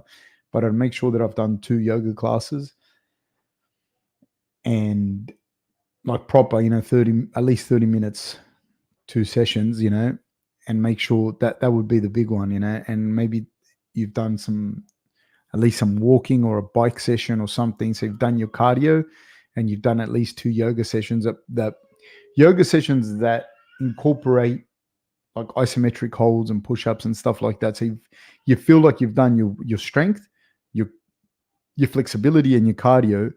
You feel like you've done that before the session starts. So when you get there by Wednesday, you've already done 3 sessions in a week. You can just go there and go, I'm just going to come here to learn BJJ. I'm not coming here to actually get a workout. Cooper Marion says, my dad did the old dude hurting himself. Thought he was strong enough to just power through someone's lockdown and blew his knee up. Yeah, that's fucking... As I'm talking, I get a message from Kane Hay. Kane Hay's a fucking champion guy, ex-first grade rugby league player. I played in the NRL, was New South Wales amateur boxing champion, and he's 50 years old now. And he's one of those dudes that comes to the gym, and he's a fucking bull of a man. But, man, that dude injures himself. He's a sweetheart of a guy, doesn't injure anyone else, but injures himself. So you got to be careful. You got to be really careful. And that is the thing that happens with some of these older dudes. Like you have to, like they'll do that. They'll get in a lockdown and they'll power out of it, or they'll roll some awkward, weird way, or they go super hard and they're just not flexible. You can feel it in them. Joseph says, fuck, man, Coach Fab really ruining getting old for me. I don't want to do yoga. You don't have to do yoga. You just have to stretch. You just have to stretch and do the strength stuff. You just have to do it, you know. Rob McKenzie. I won't read that out loud, but God bless you. No, I just think like, you know what, as you get older as well, things change. Like there's a spiritual growth to getting old too, you know. That's why I think sometimes with like things like TRT or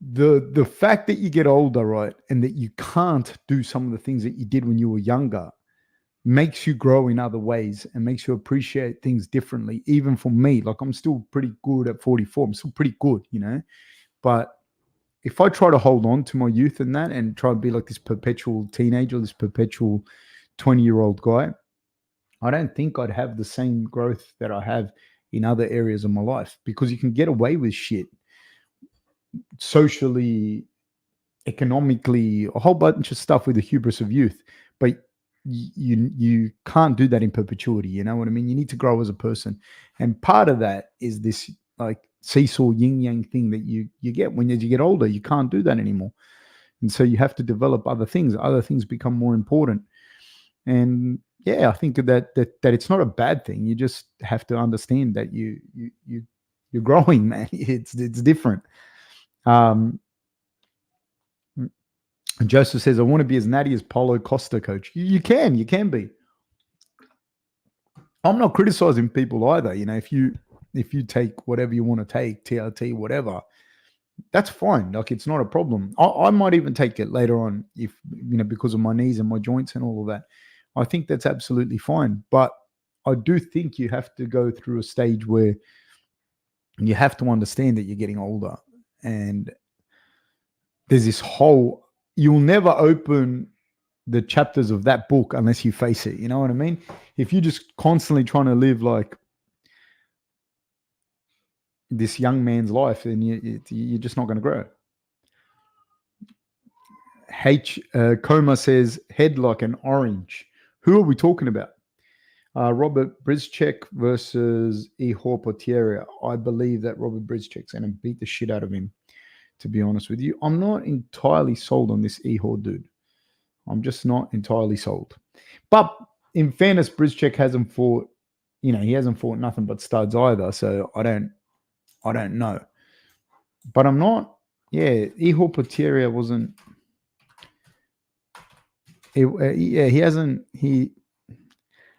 hasn't jumped out at me either. You know what I mean? At this point, I could be wrong. Yeah, he's lost to Carlos Ulberg. He's lost to Rodolfo Bellato. In fairness, the Ulberg fight was at light heavyweight.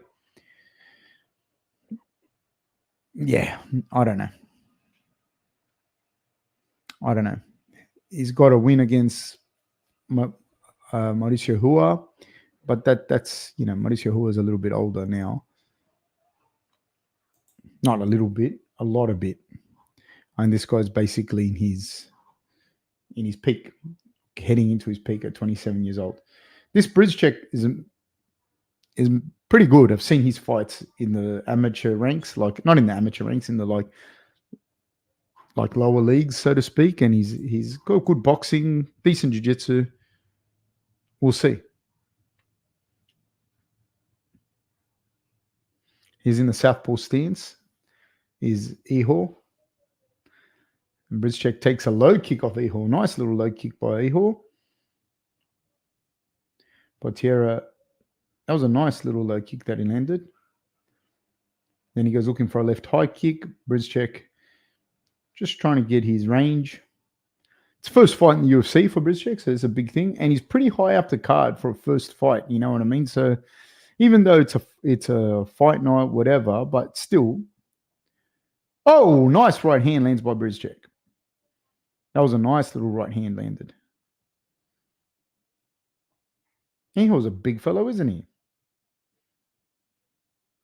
He looks already better, though, at middleweight that he did at light heavyweight, just because he enjoys quite a size advantage, man. He's quite a big guy because Brizchek's not small, and he's like 6'3", so he's one of the bigger middleweights. Maybe he was very undersized at light heavyweight. I don't know. And he's catching Ihor on debut, so good for him. It might be good for him.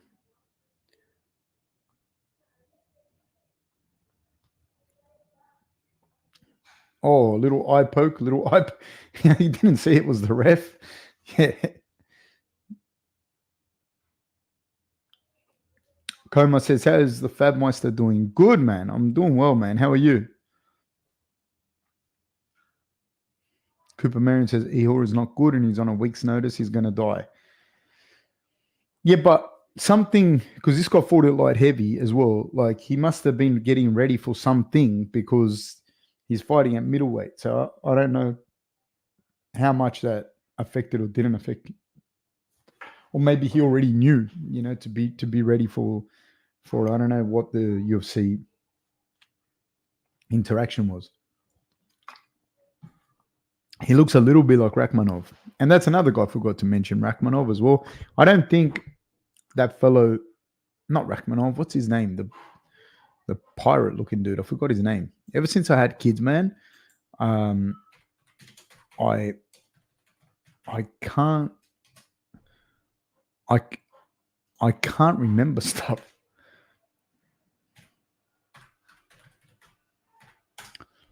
Yeah, Sharaputin Magomedov. He looks a little bit like him. I hope this fight doesn't end as a fucking eye poke because I wanted to see what this guy had. Yeah, Sharapuddin Magomedov. He kind of looks like him. And ironically, he has eye problems. I did not want this fight to end like this.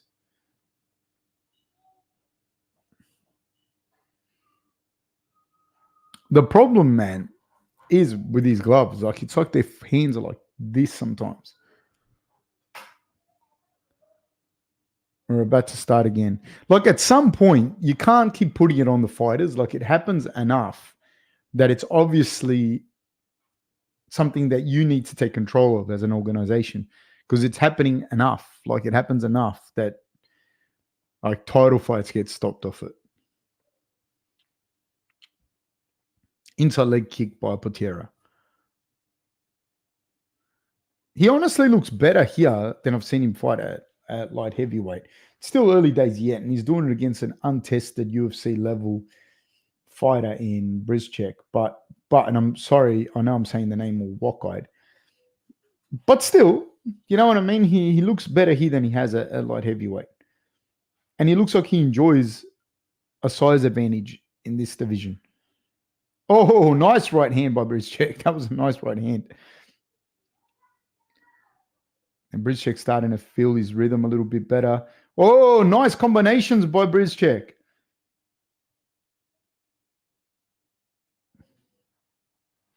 Oh, lands a big right hand as Brizchek.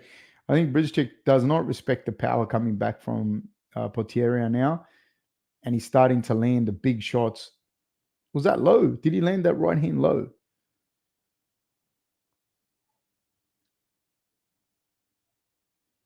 Coma says we need the Michael Bisping rule. You only need one eye to fight. That's fair. Let's see if he lands that punch low.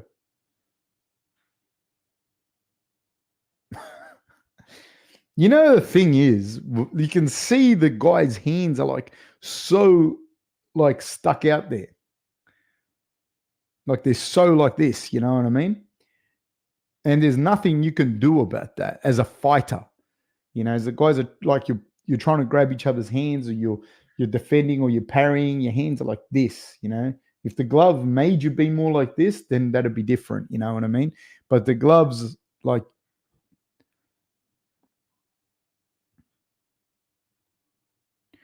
Coma, guys are sparring in eye patches just so that they're ready, from Cooper Marion. This guy has had 2 5-minute breaks in a 1 5-minute round. One's not his fault. One for an eye poke, one for getting hit low. I think Brizchek's the only person to do that on debut.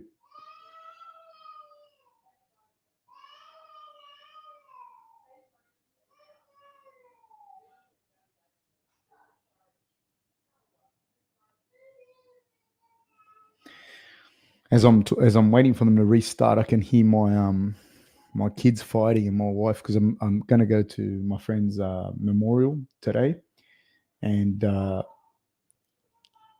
my girls are going to come with me. So is my son, actually, but I can hear them. I can hear my wife telling them, "Apologize, or you're not going." Coma says, "Introducing the new pirate division. It's bad, eh? The eye pokes and the man. This guy must have got hit so hard in the nuts. I've seen fights stopped because the nut shot was so bad. The worst nut shot I've seen that stopped the fight in MMA in recent memory was Vanderlei. Not recent, but this is back in the day. But still, Vanderlei Silva kicked Gilbert Ivel so hard in the balls, right? So fucking hard. It was such a bad nut shot, and Gilbert couldn't continue. It was one of the worst things I've seen. But the worst, I think, probably off the top of my head, was when I was in high school. Cricket, if anyone's familiar with cricket, the fast bowlers in cricket bowl the ball ridiculously fast, like faster than they throw a baseball, like 120 k's an hour, 100. Oh no, not faster than they throw a ball in baseball. My apologies, but fucking fast.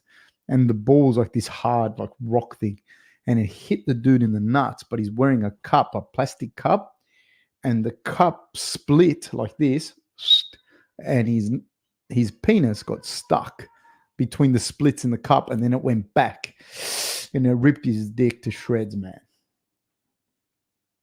So that's bad. Inside leg kick again by Potiera. Man, it feels like they've been fighting for 5 rounds. That the first round isn't even over.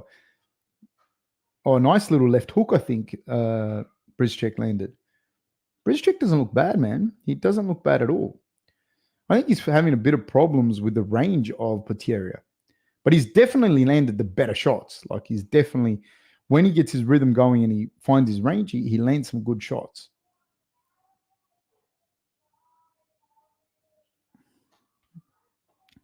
Potiera is looking for the worst takedown that I've seen in a long time. And I coach like little kids grappling.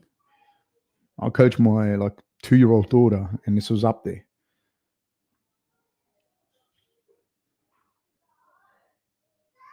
I think Potiera is going to get finished at some point here. 1 minute to go.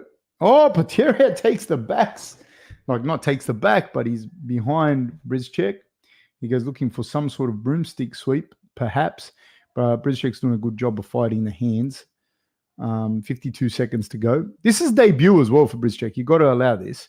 He goes looking for a Kimura, does Brizchek. I don't know that was the best thing to do because just fighting the hands, he doesn't let Potiera finish his takedown properly. But once you start going for a Kimura or something like this, unless that's your thing, unless like you are a jiu-jitsu guy that does Kimuras and that from these types of positions, it's not gonna be beneficial to you. You're gonna get taken down.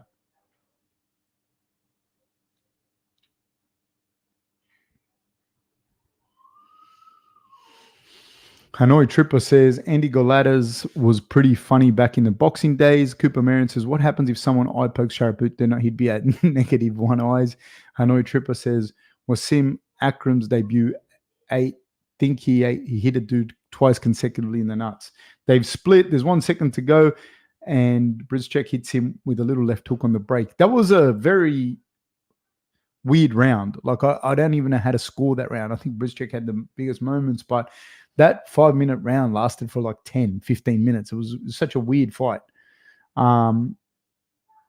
Cooper Marion says, Raymond Daniels spinning back, kicking a guy in the nuts twice back to back is my worst. That would be awful. Cooper Marion says, saw a J kick fight the other day where someone doubled up on a switch kick. First one hit his liver and folded him, and the second nailed him in the cup. Liver shot, burn plus nut shot. Ake has to be number 1. That would be bad, dude. Rob McKenzie says, sounds like he's panicking going for subs that aren't there. Cooper Marion says, felt like Andrew Golota had a personal vendetta against testicles. Yeah, I don't know. This is like a real awkward fight, especially for your debut, because it's like real. You're already feeling a lot in your debut. And is this at the Apex where there's no crowd? Am I correct with that? So the whole thing, I feel for this guy a little bit, this Brizchek dude, because you feel this whole fight and it's different to anything you've felt. You know what I mean? I still give him the round though. I still give him that round, but it's hard because you can't really get a good feeling of continuity in the fight. And I do believe that plays in Potiera's favor. Left hand by Potiera. Like he's a big fellow, man.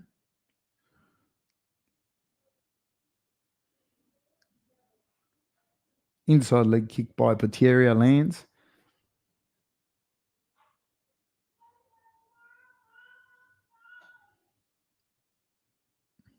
Right hand to the body by Brizchek. Throwing that jab out is Potiera. Goes looking for a single leg, then an uppercut does Potiera.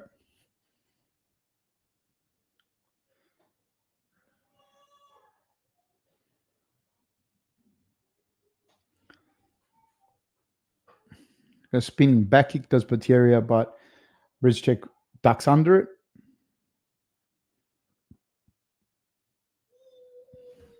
Wing and a miss by Brizchek on a right hand.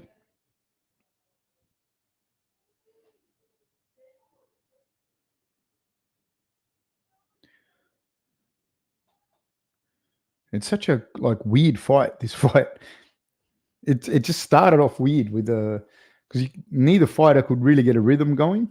Inside leg kick again by Potiera.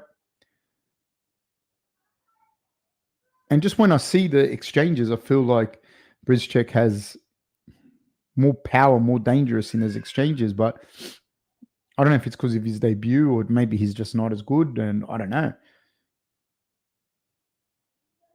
Nice little kick to the liver by Potiera. Or maybe Potiera is just that much better at this fight, like at this weight division than he was at light heavyweight, because he does enjoy reach and size advantage on most middleweights. Don't get me wrong, man. I don't see him beating guys in the top 15, really. But he's definitely and maybe it's just the level of competition. I don't know. 234. Potiera's he's showboating now. But he's not doing a hell of a lot.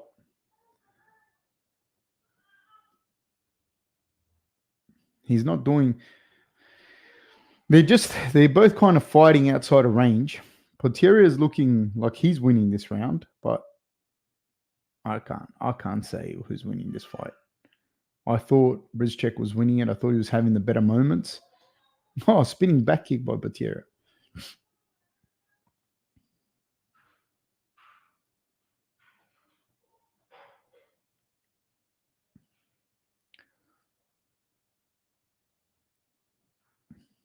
Potiera, I'd say is winning this round. He's definitely winning this round. I don't know who won the first round. It was like the weirdest round I've seen in a long, long time.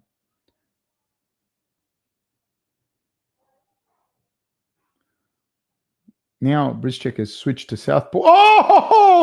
Oh, the disco spinning leg sweep by Potiera, something I have not seen since Disco died. Good for him. Good for him for throwing that out there.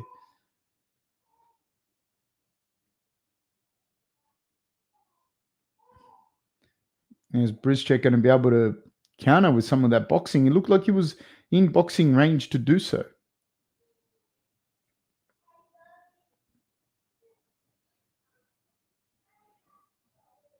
Now, Brizchek looks the part. And I don't know, again, like I said, I don't know. Give him the fact that it's his debut. Potiera is definitely outlanding him now, though, like by a long way. And I don't know, because of the 10-point must system, I definitely give Potiera this round. I don't know how I scored the first round because I can't even remember it properly. But now, Brizchek is just like on the end of those punches, just getting hit by Potiera. And again, like, is Brizchek just not that good? Or is Potiera much better in this division? Because he does look better here than I've seen him fight at light heavyweight. But just even in terms of movement and finding range. And I didn't think Brizchek was that bad, to be honest. Hanoi Tripper says he should have done it versus Lennox Lewis. He might have lasted longer in the fight. Hanoi Tripper says, do you think Brizchek looks juiced? The thing is, man, it's not just the guys that look juiced. A lot of the times, like, it's not, because people have this in their head that, like, it's a big jacked guys always that are on the gear, and they probably are. But you can not look juice because you're taking very small dosages, and the dosages just help you to recover, and you're able to get more sessions in. You don't have to look like fucking you're jacked, you're massive. To a lot of guys that test positive don't even look like they're on it. But it helps you to recover. I would go see a GP, like your sports GP and that. And you might, like, there's peptides. There's a whole bunch of different stuff you can take, Rob McKenzie. But I'd definitely go see a GP first, like a sports GP or something like that. You can Google that. I've had heaps of friends that have had surgeries and that, and then they're on, they take peptides and that. They swear by them. So have a look. The TRT wouldn't be that much different either if you see a GP. They touch gloves. Potiera is well on the way to winning this fight. Maybe he is much better at middleweight than he is at light heavyweight. Because if you're a small light heavyweight, the light heavyweights that you're fighting are basically heavyweights. These are guys that are walking around at well over 100 kilos. And if you're a guy that's walking around at 93, 94. This is a big difference, man. You're basically fighting like a fucking heavyweight.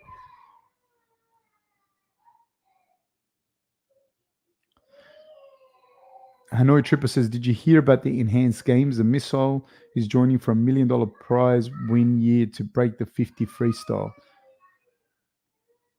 Oh, I see. Okay. Yes. Well, good luck to them. I think if you know what you're getting into, like, oh, left hook lands by Brizchek. That was a good little left hook. And just the reaction of Potiera is not good. The way he reacted to that. Like you kind of seem like, ugh. But Brizchek's in trouble. He's down. He's down. Is Brizchek. Potiera is looking for his back. Why are you trying to grapple him? You got him hurt. Just start hitting him, dude. You got to keep hitting him. He's looking for this guillotine. Is Potiera, but not good fight IQ, I think. You know what I mean? Because he hurt him. He had him hurt. Now he's holding him. Give him Brizchek time to recover. He should have kept hitting him then. It hurt him. He's fucking hurt. And Brizchek's bobbing and weaving, trying to get out of the way. And Potiera's throwing shots. There's 3 minutes and 14 seconds to go. Potiera had this dude hurt. And then he went and held him and let him recover. Like, I don't understand why he did that. You know, Brizchek's in all sorts of trouble. All sorts of trouble. The whole fight that Potiera was fighting, how he was just standing there jabbing him. Now is when he should be jabbing him and hurting him and not letting him rest, not clinching up with him like this and allowing him to recover. Oi, Rob McKenzie, you gentlemen. Thank you so much, sir. My kids will eat today. My kids will eat. $5 Australian, sir. Thank you so much. I appreciate you're a supporter of the channel and I appreciate it very much. Potiera is landing some elbows in the clinch. Brizchek's in a bad way, dude.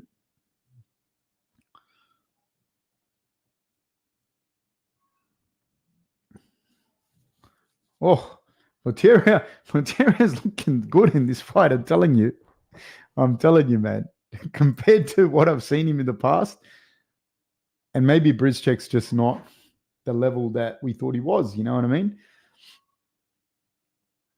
Or the level that could have been. Man, he's taking some shots. There's 1 minute and 52 seconds to go.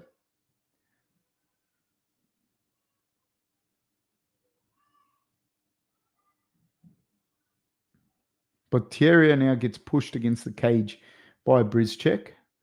I wonder if he's punched himself out now. This is not a good fight, in my opinion. And this is the problem as well. Like, this is like second or third fight down from the main event of the evening. And this is like, honestly, no disrespect to these guys, but this is like basically European level. If I went to watch a European regional level fight, I'd expect this to be co-main. You know what I mean? This is like, they can fight. It's not like they can't fight. They're not atrocious. But is it like one down from the main, like one fight down from the co-main event, that level of the UFC? No, it's not. You know, I mean, there's been worse ones out there, but I do think that the level's getting pretty low with certain fights. I like for where it should be or where it could be. Like, if I went and I saw this fight at the regional circuit, I'd say these guys are both pretty solid. Not necessarily UFC level, but they're both pretty solid.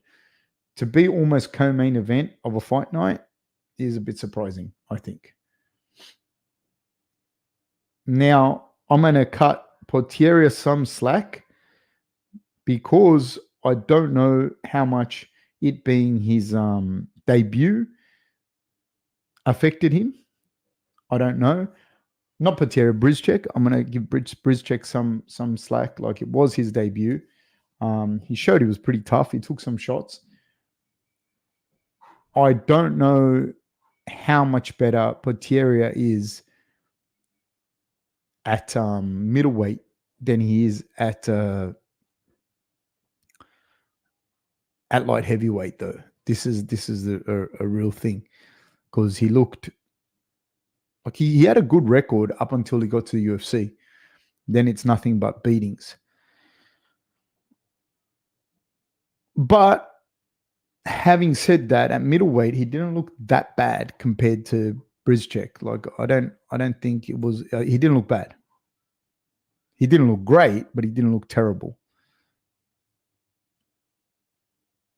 He was Roberto Brizchek was going to fight Jacob Malkoun or Albert Duraev. Both guys would have beat him, I think, pretty handedly. Would have beat Brizchek pretty badly. Then the rest he's got on that card on his.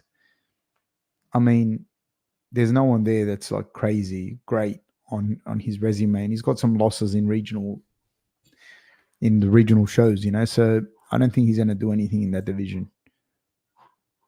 I don't think he's going to do anything at all. How good the other fellow is, I don't know.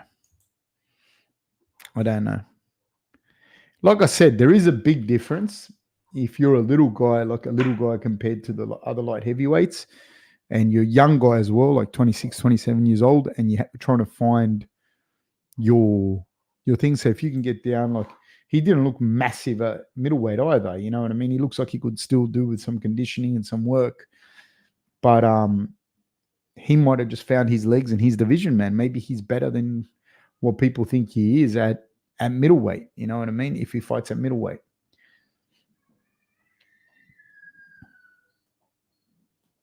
But so far, honestly, other than in the main event here, the Brad Tavares versus Gregory Rodriguez, that was a good fight. Rodolfo Vieira versus Arman Petrosian. Rodolfo Vieira got it done. It was decent. It's been a bit underwhelming, you know what I mean? It's been a little bit underwhelming. It's hard. I don't want them to lose me as a fan, but it's starting to get that way. I don't know what he's saying, but he means it. He means it.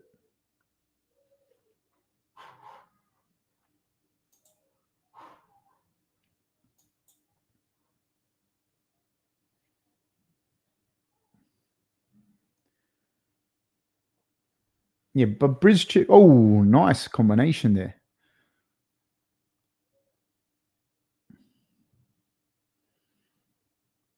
His range, he's got good range, and he's like he's a really awkward kind of guy.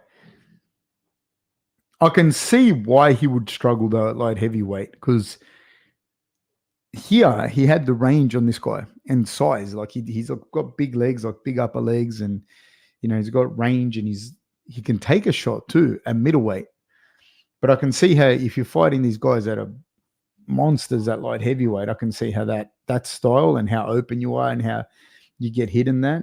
You don't have range advantage. You don't have like the physicality advantage at light heavyweight. And I can see why that's not going to go well for him.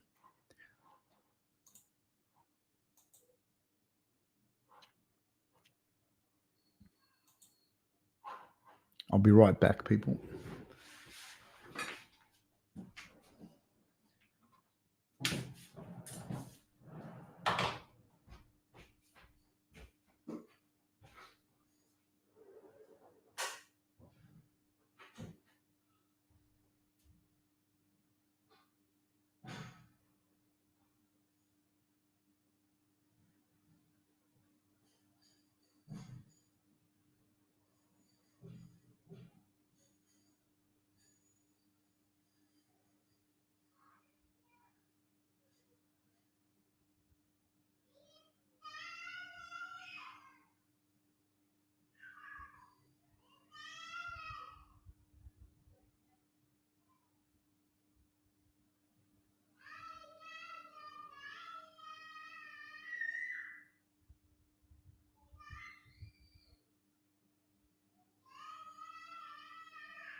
Rob McKenzie says classic Fabism. I don't know what he's saying, but he means it. No, he definitely looked like he meant it.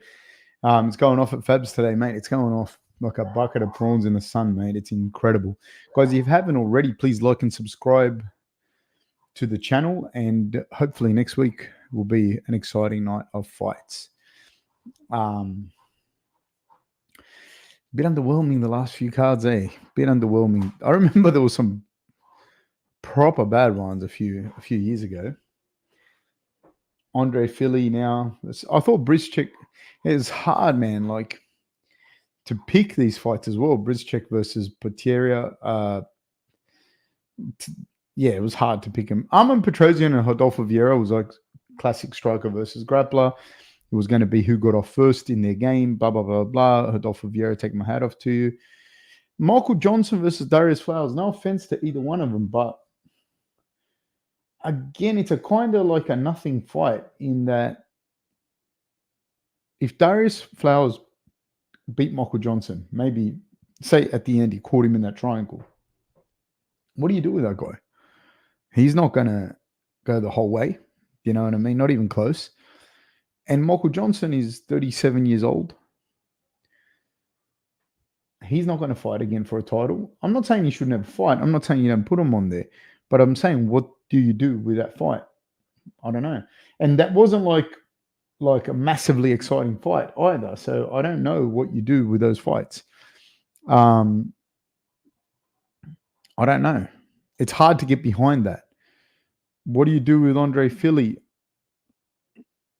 Do I see him going to the top of the featherweight division? I don't either. Again, I'm not running these guys down. I'm just saying what it is. Like, he's the co-main of this card. It's hard to get behind it because I don't see what you do with him. He wins one, loses one, wins one, loses one. He's a solid fighter. I don't mind watching him fight, but it's hard to get behind that sort of thing. Dan Ige is 32 years old. He does well. Like he's a solid fighter. Lovely guy in real life as well. Very solid fighter, but he doesn't beat the top guys. You see it. He's got losses to Korean Zombie, to Josh Emmett, to Evliev. He's got losses to Bryce Mitchell, and then he mollywops the guys kind of outside of that top 10. But he loses to the better guys in the division. So to co-main event a card, these two guys, it's hard to get behind it. Bodybuilding News says, so slow. Yes, sir. Slow indeed. Rob McKenzie says, you need a holiday, Fab. Bundy? Man, I do need a holiday. We do need a holiday. I don't know. I think you know what we're going to do at some point. In winter, we're going to hire a camper van and go to the snow with my kids and my wife and my dog. That's what I think we're going to do at some point in winter. But that's what I'm going to do, I think. Bodybuilding News says, and where we live, who's Cooper Marion was asking, like Victoria and New South Wales, we have snow as well. It's not like Aspen snow or Colorado snow, nothing like this, but it's still snow, like proper snow. So it's pretty cool. Like there's snow 4 hours from where I live, so that's pretty cool. That is pretty amazing, I mean, what's a place called? Oh my God, I can't remember the place in the US that I've been to.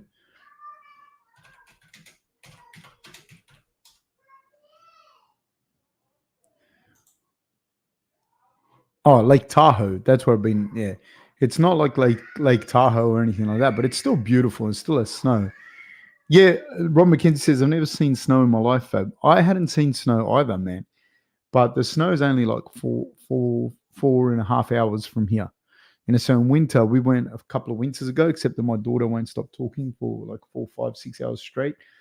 But like it's a nice drive. It's beautiful. So there's stuff to do always, like in and around here. So in winter, that's what we're going to do. Bodybuilding News says, so slow, but like there's lots of fights. These cards aren't dense because there is so many more and the talent pool isn't there yet. Yeah, man, it's just, if they're building the talent pool and the thing, but I feel it's like been really dispersed, really dispersed. The only real, like I said, when I was saying the stuff that I was saying before, it wasn't to run the guys down. I mean, like the Rodolfo Vieira versus Armin Petrosian fight, that mattered because both those guys could possibly do something in the division. They're kind of moving up. That makes sense. Rodolfo Vieira, best jiu-jitsu guys, one of the best jiu-jitsu guys to ever do it. Armin Petrosian, very solid fighter. So this was an interesting fight. If Petrosian in particular won, this would be interesting. Rodriguez versus Tavares was the test for Rodriguez, to see, is he going to pass this test? He needed to put Tavares away as well. He needed a thing. Now, I mean, Rodriguez, this is something for him. He's going to do some stuff with his fight for sure. That matters. So you can get behind that fight.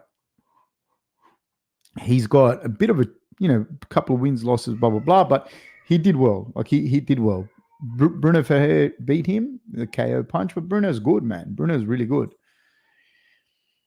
And the other one that I see is Joe Pyfer versus Hermansson. This is an interesting fight because this is a come-out party for Pyfer if he gets a job done, which he should.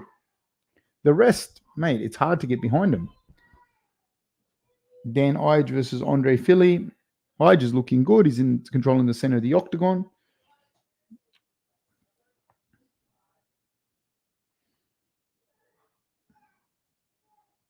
Oh, nice left hook lands by Ige.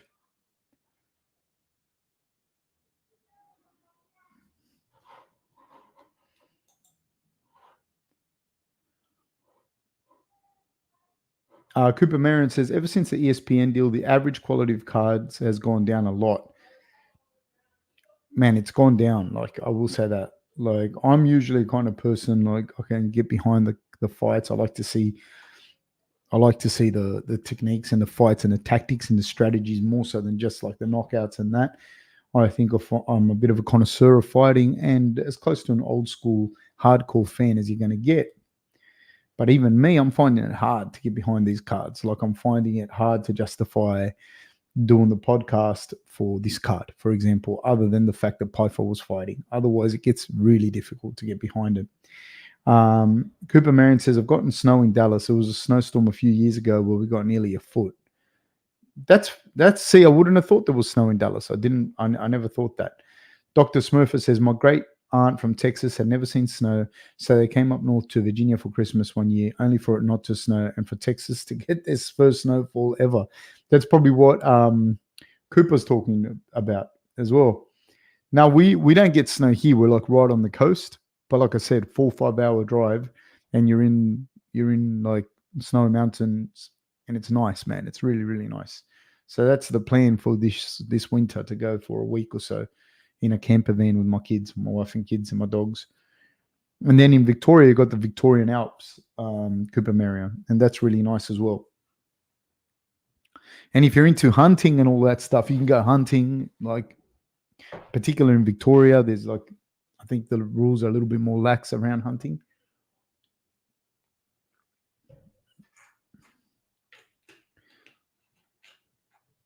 Rob McKenzie says, any thoughts on a podcast not involving MMA? Oh, fucking hell, ref, come on.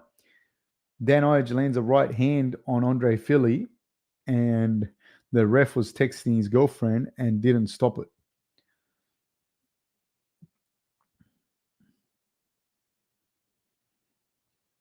Oh, man.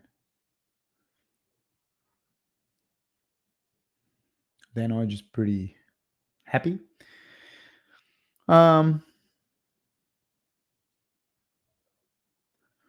Cooper Marion says, feel like Danny's just going to explode Philly at some point. That's what he did. Love Philly and like his fighting style better, but don't think he has the durability. Agreed. Rob McKenzie says, any thoughts on a podcast not involving MMA, Fab? Yeah, man, like I would prefer that, to be honest with you. You know what I mean? I would prefer that. Like, it'd be great to just have like like a stream and a chat, but I just don't have like the following to do it. I think I'd just be me talking to I don't know, a blank screen and I can't get behind that either. You know what I mean? But yeah, like, oh, what a right hand. But see, what do you do with this card? What do you do with this fight? Like, what does that mean? Like, with no disrespect to either one of them, like you said, Cooper Marin. I like Andre Philly. I like his style. I'm not running him down, and I like Ige as well. I just don't know what you do as a fan when you're watching this. What do you do with that? You got like, what do you do? You know what I mean? Like, I don't know. Cooper Marion says it's stupid hot here most of the time, but the winters do get wild. We'll usually get a day or two of snow a year, but it's only a few inches. See, that's pretty cool, man, that you still get snow. That is pretty cool. So that's a Dallas. Like, Dallas still gets snow. That's because we do not get snow. Like, it doesn't get that cold. Like, it's cold. Don't get me wrong. Like, at night around here, you need to wear a jacket. It's cold, but it's not cold by European standards or like Northern Hemisphere standards. It's not cold at all. It's, I don't know, out west, like where I grew up in Sydney, in Southwest Sydney. At night, like 2 or 3 o'clock in the morning, you might get -1 or -2 degrees Celsius. There have been times I used to live out near Campbelltown, in Gregory Hills, and I used to get up really early, and there were a couple of times, and I remember them clearly, that it was like -4. And that's cold. But that's about as cold as you're going to get in Sydney. Like, they're not going to get any colder than that. But that's out, like, and it was more rural at the time than it is now. So it does get like that cold, I suppose, but it's not it's not like proper cold. Like, no, I've been to Europe and that in winter, and it's cold. Here, like, even in the snow's cold, but it's not those minus, I don't know. Like, where my wife's family's from in northern China, you have like -30, -40 degree days. Nothing like that, nothing like that. And where I live at night, like now in winter, at night, you might get to like a really cold night, might get down to 2 or 3 degrees.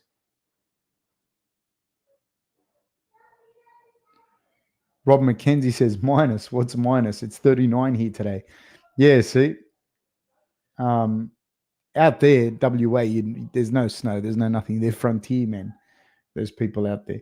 I'm looking forward to this next fight, to be honest, and I had to sit through those other fights to get to there. Yeah, so Cooper, that's why I say to you, Sydney or Melbourne are pretty good. Like in Sydney, if you're out here in winter, you're 5 hours from the snow as well. So that's pretty cool. You're in Sydney. You're near some fantastic beaches. The food's good, not as good as Melbourne necessarily, but still pretty good. Like, it's still pretty fantastic. You get pretty much whatever you want from all over the world, and it's good, really good. Like, the standard of food in Sydney and Melbourne is fantastic. For seafood and really good produce as well, Tasmania is amazing. Tasmania is a really, really, really, really cool place. Like, I've never been to somewhere like as cool as that, to be honest with you. It's its own little world. It's pretty nice, man. It's just a cool place overall. Like, the wilderness is right there. Like, it's proper wilderness. And then the seafood and that, fantastic. Cooper Marion says it goes anywhere from -12 degrees Celsius to 42 degrees Celsius in the summer. We get all the seasons and the worst version of all of them. Yeah, that's a little bit too much to handle, man. In summer, you get -12 degrees as well.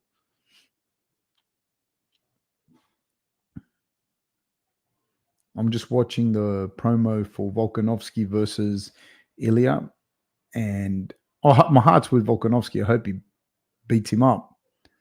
Ilya is a tough fight, though.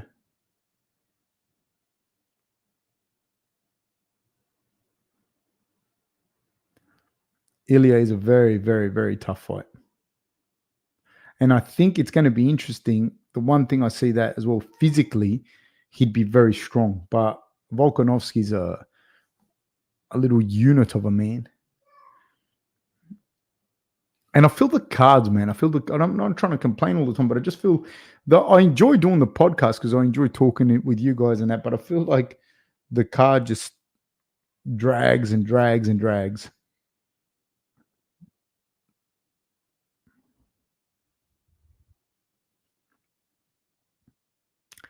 I think the other thing with Ilya is that he's a guy that has the physicality to match Volkanovski to some degree. Because if you can't match Volkanovski's physicality, man, he'll just fucking disrespect you, man. He's just gonna bully you. He's too big and strong at featherweight. He's an absolute little monster, dude. Like I said before, it's like you got a middleweight and you chopped off the arms and the legs at the shin and at the forearms and put MMA gloves on the end of those. That's like how he's built. Like it's ridiculous. It's really uncanny. So you got Hermansson getting ready at the back and Pyfer.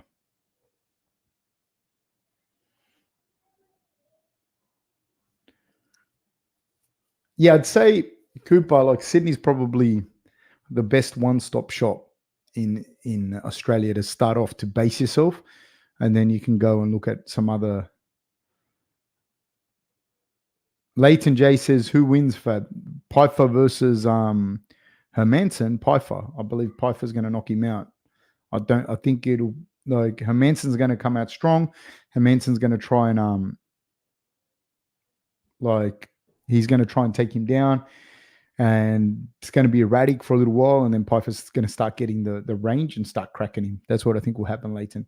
Cooper Marion says -12 in winter and 42 in summer. Jesus, no.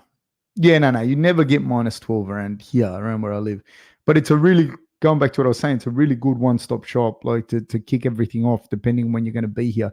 In summer, you've got amazing beaches, you've got national parks, you've got all of the national parks. In winter is probably even better. And then you have the snow, 4 or 5 hours drive from here. So there's a lot of stuff you can do. Then you can drive out to country towns. You can see various degrees of country towns and outback and whatnot. You can get pretty isolated and rural out there in like central northern New South Wales and places like that. And then from there, you'd have to go visit somewhere else. And then if you have to go anywhere else, I would go to the Daintree Rainforest, see the Great Barrier Reef. The East Coast is pretty amazing because Cairns is so different to Sydney. And the culture, when you talk about Australian culture, the Australian culture between, say, Cairns and Sydney are completely different. And it's completely, completely different. So that's some pretty cool things. And then I would, if you're going to go to one other place or 2 spots, that's going to be already expensive, but then I'd definitely go see Melbourne because Melbourne's pretty cool. And Melbourne has the same thing as Sydney. You got a lot of things you can do around Melbourne. You can even from there catch a ferry across to Tasmania, spend a night, spend a couple of nights in Tasmania and then come back to Melbourne. A ferry, a boat. You have to fucking catch a boat. It's not a ferry. But yeah. Rob McKenzie says WA is the last frontier, Cooper. Don't miss it. Broome, Exmouth, so many places. It is true, man. Again, that's another world. Like WA is another world. Like the distances that WA has will just blow your mind to do. Like it's, and one of the things that I realized, we were in Perth, right? But it's fucking unbelievable. Just I was in Perth, been to Perth a couple of times, and you drive out of the city and you're like in red sand desert. It doesn't take that long to be out there. Like you're really out, like you're gone. Like if you drive an hour out of Perth, like out of the peripheries of Perth, you're an hour out, you're fucking gone. Like there's nothing there. Like it's gone. And that in and of itself, and it's beautiful. It's like just a massive spin out. I remember I was there with a couple of my friends and we just spun out at that. Because in Sydney, you drive out, but there's grass, green, forest, national park, another town. Grass, green, forest, another park, another national, blah, blah, blah, another town. This place is just like fucking Nothing, That Stoltz first fight, Pyfer got his arm broken.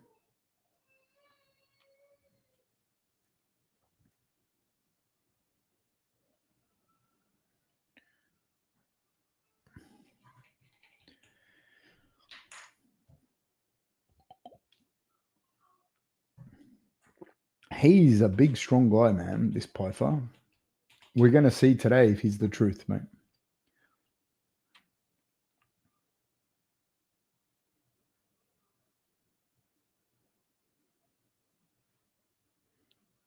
He's got a big right hand, man, the way he throws it too.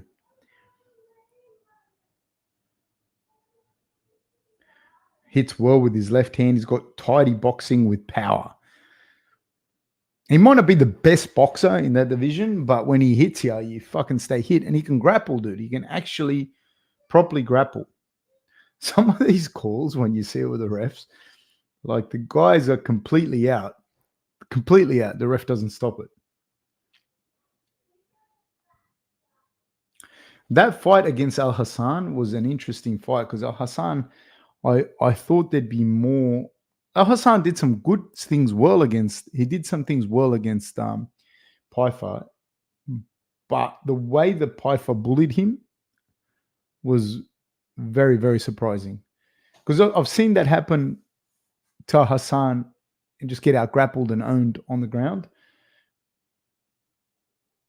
But I haven't seen someone just bully him in the stand-up as well. And then just grab him and just chuck him like the way that he did.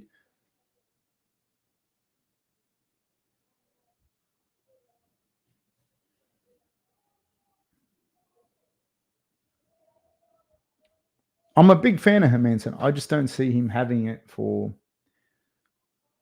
Pyfer. I don't see him being able to out grapple or even be able to out physicality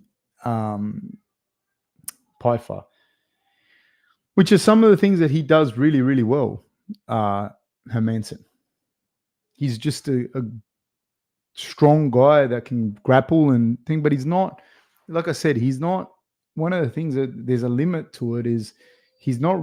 His game is to out wrestle and out jiu-jitsu you and out grapple you and ground and pound you, but he's not an elite wrestler and he's not an elite jiu-jitsu guy, and so he does really well with the fact that he goes pretty far with those skill sets, being that he's not the best at it, but he struggles. He's going to struggle. He's not like he's Ramirez wrestling and Rodolfo Vieira's jiu-jitsu, and then you're like, all right, this makes sense. And then he's striking. If plan A doesn't work, plan B is not the best striking. So I see this fight going like the Vettori fight, but much worse for Hermansson. Because Vettori doesn't have the pop on his punches that this guy does, that Pyfer does. I just wonder what he's going to look like against a very, because whatever way you want to look at it, he's a veteran. He's number 11 in the rankings. So,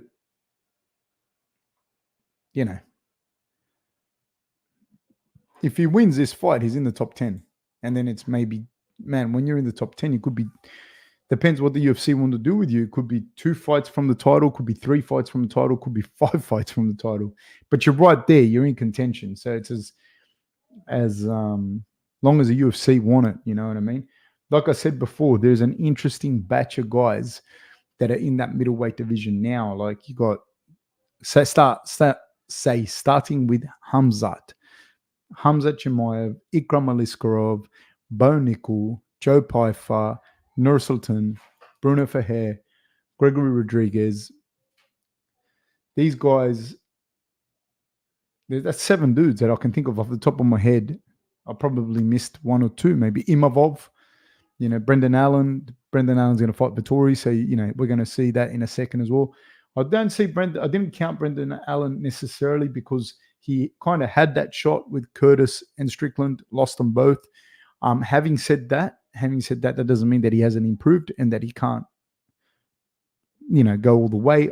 I don't know those 6-7 guys that I said just then and Pyfer, I don't know that Brendan Allen beats those guys necessarily. I don't know. But there's that batch there that I'm interested to see fighting up the card rather than see the musical chairs occur like we saw at lightweight. I actually detested that at lightweight, to be honest with you, because you have guys that are very interesting. You have good fighters there that you can see fight for the title or fight. Just better matchups in general, just different matchups. So I think that's interesting to me, more so than it is to see the musical chairs. That's a Cooper Marion says, I see this being like the Cannonier fight. Me too. Like, that's probably the way this will go, I think. And this is a younger guy too than what is Cannonier. You know what I mean? So he's a big dude, man. He's a big, strong guy, this Pyfer.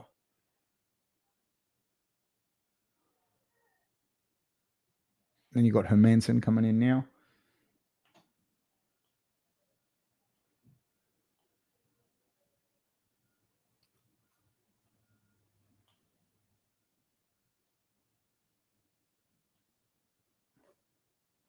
Give me 1 second. I'll be back.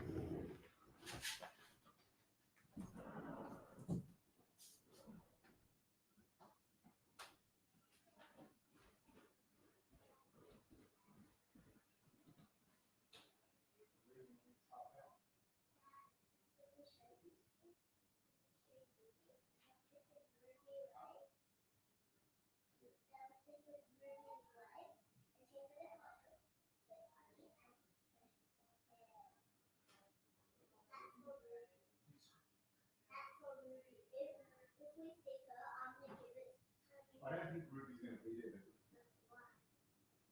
Ask Mummy. I've got to go, but yeah, Ruby's not going to be there. Hopefully she is.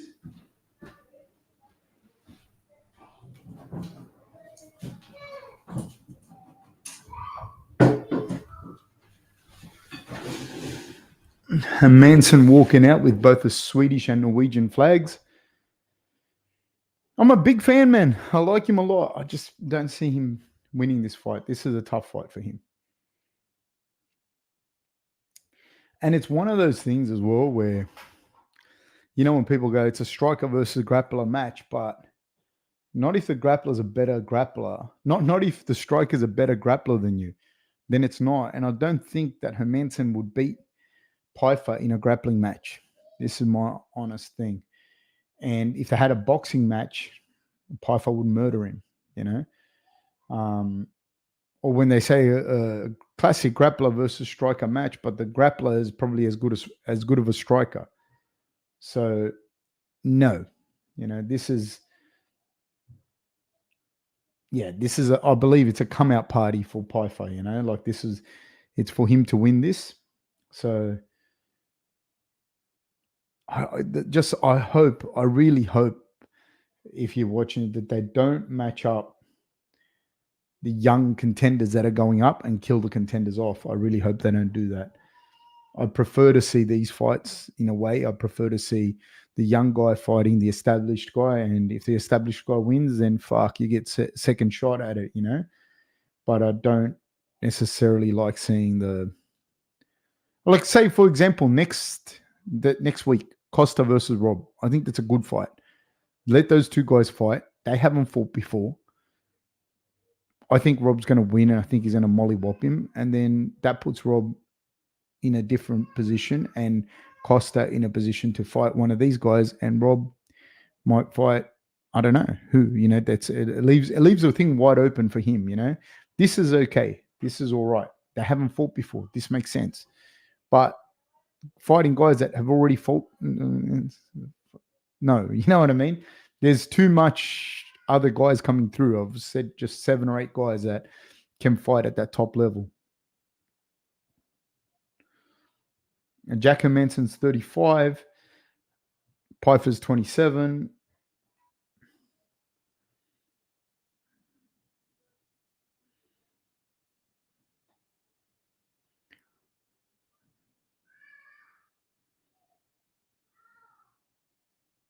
And the thing that I like about Pyfer that I think works for him as well is he's had losses already in his career. A lot of the time, I don't actually like the undefeated thing. You know what I mean? Like, it shows you probably a lot of the times, I don't know, have you had to deal with adversity and whatnot? And that Jonathan Paddy fight, I think, is good. He lost that fight by submission. And I'm pretty sure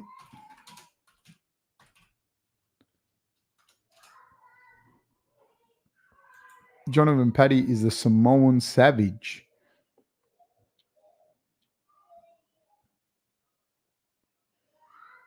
He's not a top level guy, but he beat him. So good for him. You know, but it's you learn lessons when you lose fights. You know what I mean? And I do think that that's one of the better things that have happened already to him. He's had 2 losses. He lost against Dustin Stoltzfus. Whether or not you lost, you got injured, whatever, but you lost. And you lost against Jonathan Paddy too. So it's good. It's good learning experience, good learning curve. I like losses on fighters' records. I'm a big advocate for people doing lots of amateur, not even necessarily fights, but like say lots of amateur jiu-jitsu, like just normal jiu-jitsu comps, lots of amateur boxing or amateur kickboxing, and just really learning how to compete, how to win, how to lose. I'm a big advocate of that.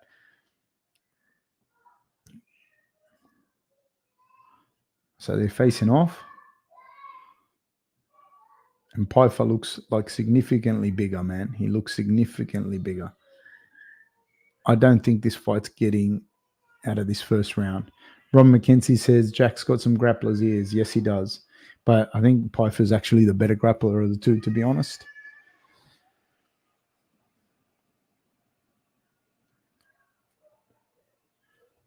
We're off. They're in the center of the octagon.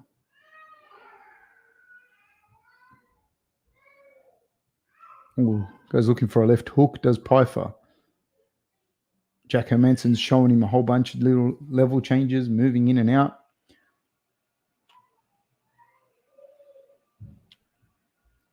Oh, leg kick by Pyfer, and then a left hook lands. And another calf kick by Pyfer. Scissor front kick by Hermansson.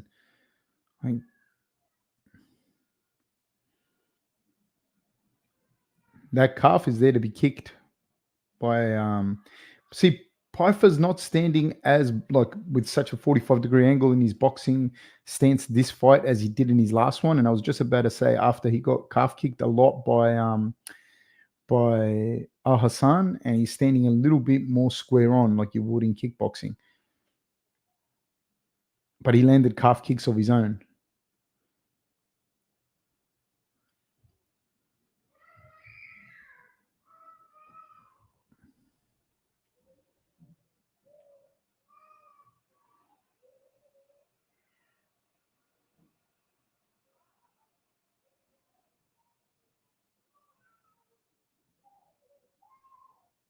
Oh, little Superman punch lands by Hermansson.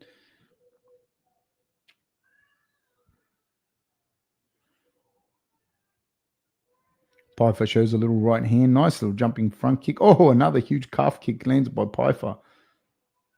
He'd be feeling those calf kicks, would Hermansson, in this. Oh, nice left hook lands by Pyfer. You can see the reactions when he lands his shots. That's the thing I was saying about him. Even with Al Hassan, you see people react different when this guy hits you, man.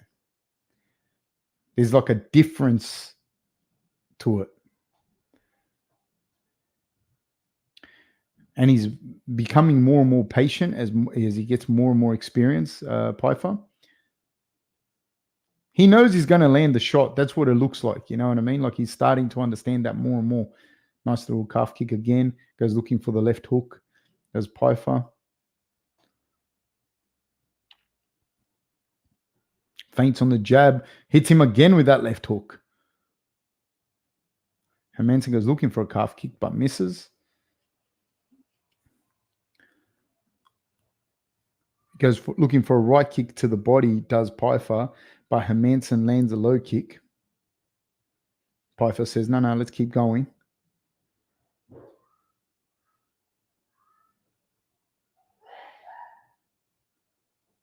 Guy's looking for a right hand. I'll take that bet, Rob McKenzie. I'll take that bet. There's no way Jack by sub. Let's do it. Do you want to make a bet? Let's do it. There's no way. I've got Pyfer winning this fight. Let's do it. Tell me what I have to do for the $5, but if I lose. Now let's make this interesting, McKenzie. Hit me. Because I don't think this fight will probably even get out of this round. So tell me. Oh, right hand just misses by Pyfer. There's a right hand.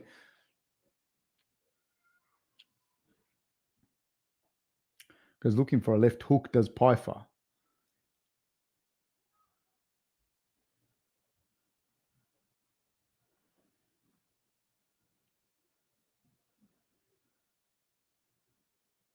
Oh, nice rip to the liver by Pyfer. Nice oblique kick by Hermansson. 1 minute, 11 seconds to go in this round.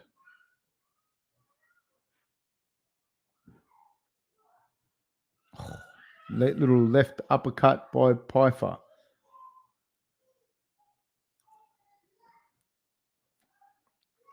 He's eating some of these shots is Hermansson, but you can see just the reaction to the shots. 46 seconds to go in this round. Yeah, I'll do live honey testing right now if Hermansson submits Pyfer.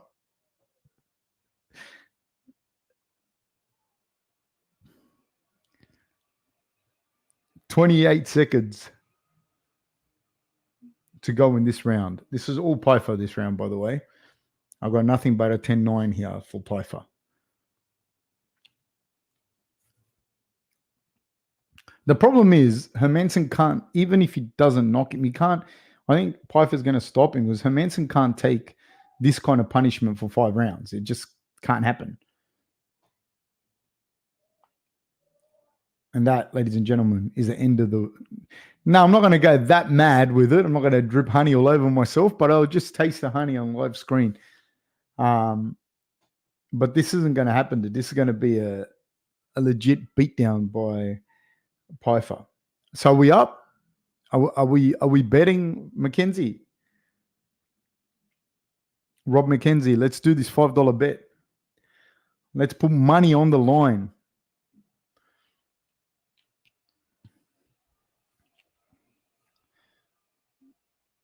Hermansson hasn't even tried to take him down. You know what I mean? This is a big problem.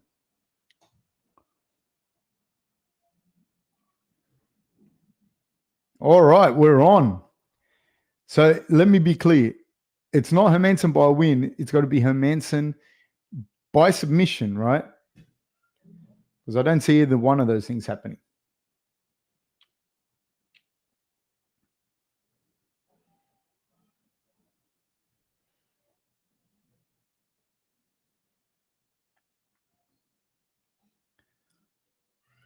We're off second round, people. Second round. Moving. Hermansson goes looking for a left high kick.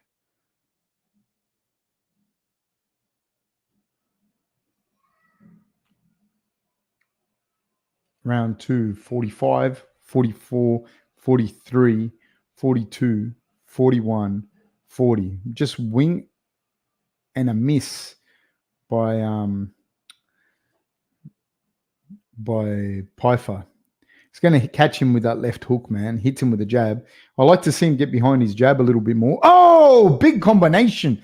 Partially lands, but dude, you see the reaction from people when he hits them. It's not a nice reaction, dude, because he kind of makes people go into their shell.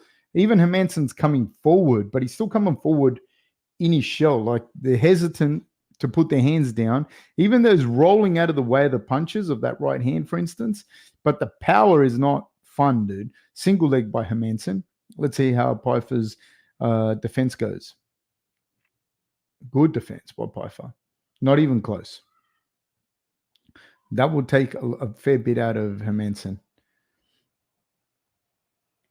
See, people go straight into their shell when they feel his power, dude. Nice calf kick again. Hermansson goes looking for a left kick of his own. I don't think this fight's going to get out of this round, to be honest with you, unless Pyfer breaks his hand or something. Nice jab by Pyfer. Another little jab kind of hook kind of thing that he threw then.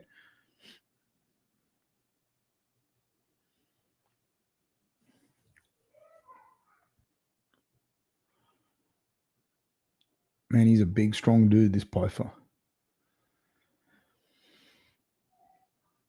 Another little calf kick partially checked by Hermansson. Hermansson going to get caught here, man. Nice little jab lands by Hermansson.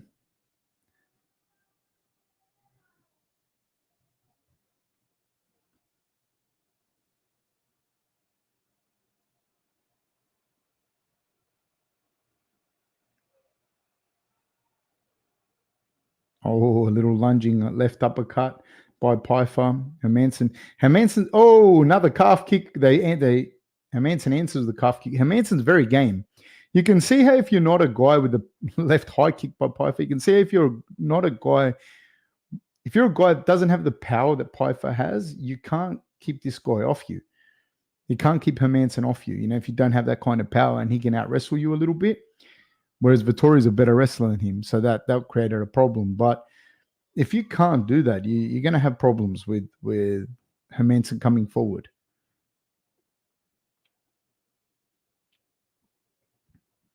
But in this scenario, you're kind of forced to go into his shell when he feels that power. I just can't see him going the distance here. Just the amount of damage he's taking to his shins, the amount of damage he's taking, the way the shots are just missing, and I can see him just slowing down a little bit as the fight goes, his legs being a little bit more damaged, and Pyfer starting to get that range. He's showing to be very, very game, and that's why he is who he is, right? Like, he's been a top 10 fighter for a long time, and he's a guy I think that deserves that kind of perennial top 15 fighter. He's a very solid kind of grappler fighter, is Hermansson. Nice calf kick by Hermansson. Nice front kick by Hermansson. Oh, nice rip to the body by Pyfer with a minute to go. Nice to the body again by Pyfer. Nice high guard by Hermansson, but he feels it. You can see how people go into their shell when this guy hits, man. And he's hitting him kind of just behind the ear, not really landing, but it makes Hermansson gun shy.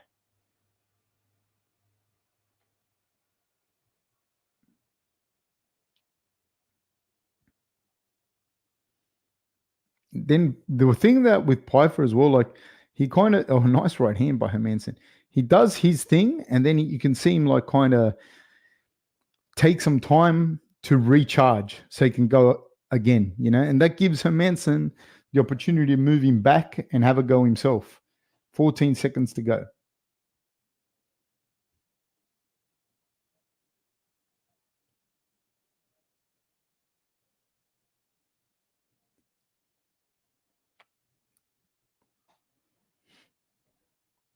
So Hermansson's given a good account of himself. I just don't think it's going to be enough. Both rounds by far easily for Pyfer.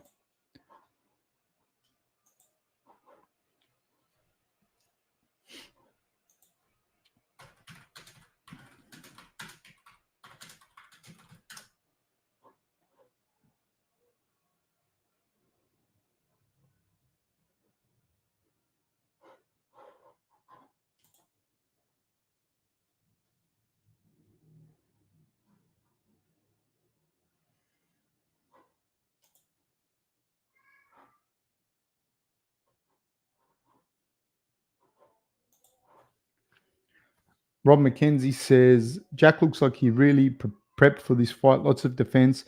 Knew he was going to get unloaded on. Absolutely, man. Dr. Smurfer says, I'm starting to believe, Rob. Do you want to put up a bet? Dr. Smurfer, do you want to put up a bet?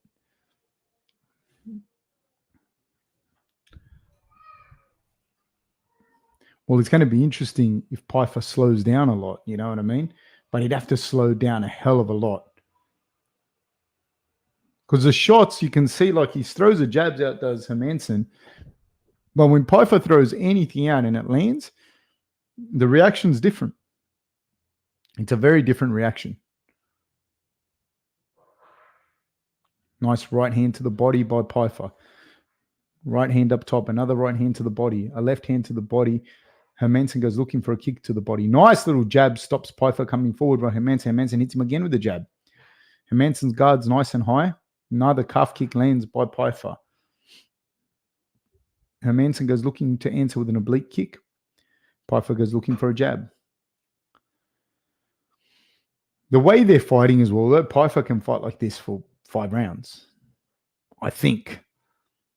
Because he's not the one having to try and take down. He's not the one getting teed off on. Those calf kicks are a problem for Pyfer, though. Like, it's happened in a couple of fights now where people are landing the calf kicks.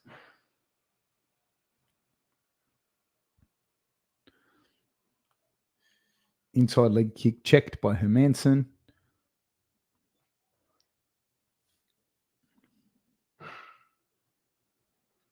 Pyfer goes looking for a right hand. Doesn't get it. Throws it again. Gets jabbed by Hermansson. Hermansson's a quicker man with a jab. It's going to be a problem with some of these good strikers in that division, I think, for Pyfer that have fast jabs, because Hermansson's finding a home for his jab, and Pyfer's not reacting well to it. Like, he gets hit by it. You know what I mean? Kind of like a little bit like a Gregory Rodriguez kind of cat. What are you saying, Rob McKenzie? Who's slowing down, Pyfer?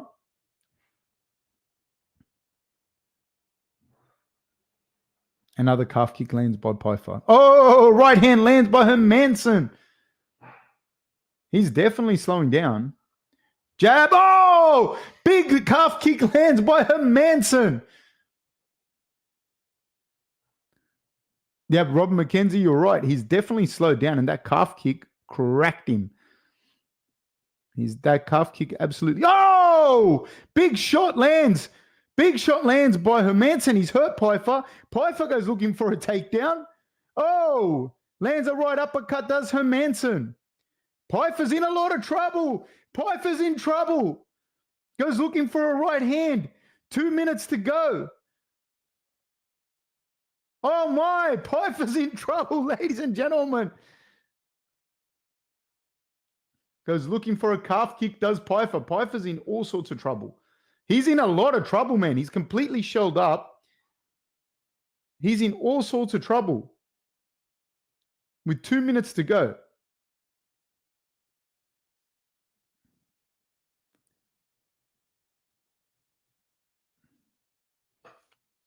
Hermansson, lands a calf kick.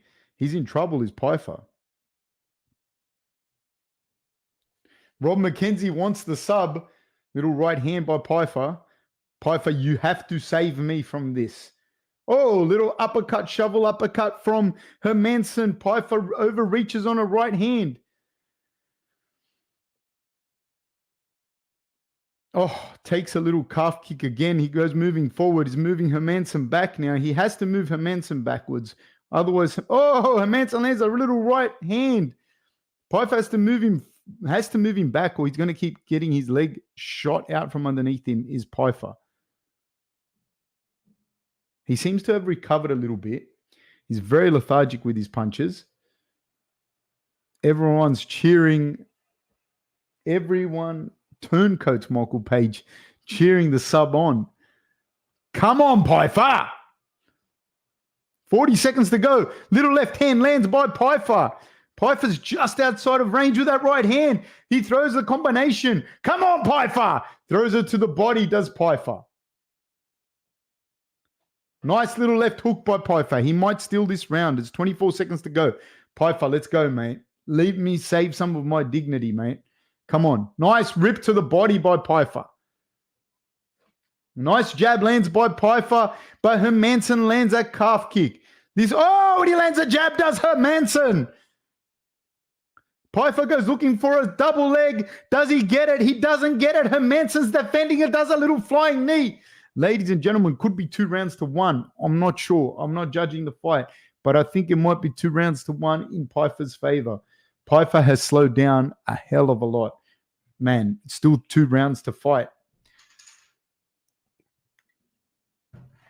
What has happened here, ladies and gentlemen?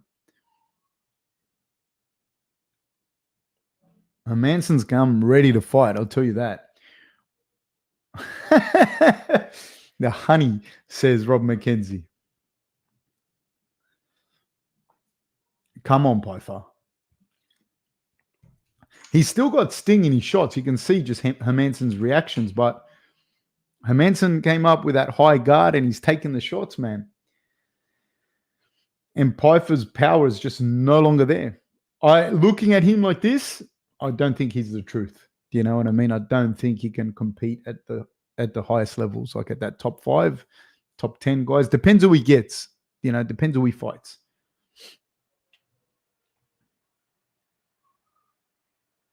This is he's kind of like a Paulo Costa kind of cat. You know what I mean?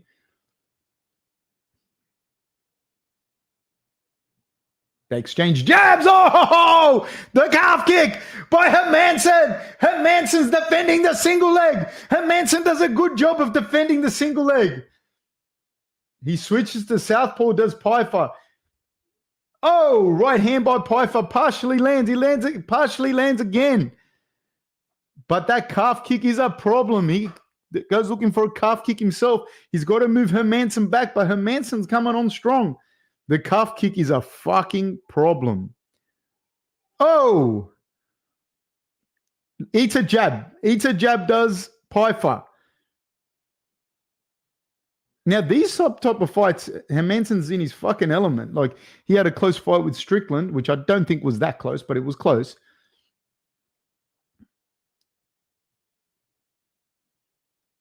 Oh, nice jab lands by Hermansson. This is what Pyfer's got to do. He's got to corral him. He's got to come forward and corral him to stop the calf kicks, man. You got to move forward and kick himself. Oh, little jabs by Hermansson. Pyfer's doing a good job of corralling him. Hits the body again. Oh, nice little jab by Hermansson. Keep moving forward, Pyfer, and win me this round. Win us this round, Pyfer. You and me, man. Nice jabs landing by Pyfer. Keep moving forward, Pyfer. Oh, that fucking calf kick by Pyfer. It hurts us. Keep moving. Yes. Nice left hook by Pyfer. Now he's got the body lock on Hermansson. Let's get this takedown, Pyfer. Let's get the... No, he's not going to get the takedown now. He's not going to get the takedown. But get head position and just hold Hermansson up against the cage for a little bit. Get your breath back and reset, Pyfer.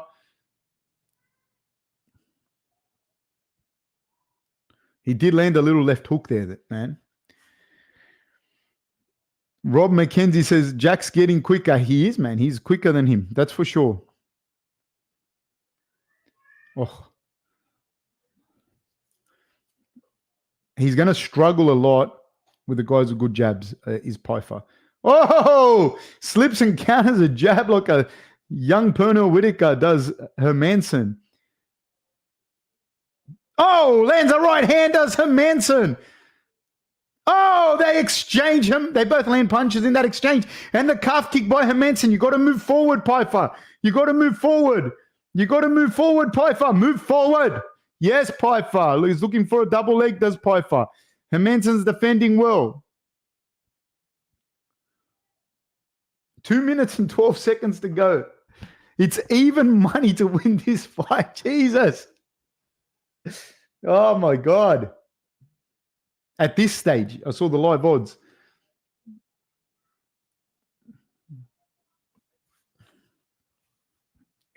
And the problem is your confidence drops if you're Pyfer, and your confidence is going up if you're Pyfer, if you're Hermansson.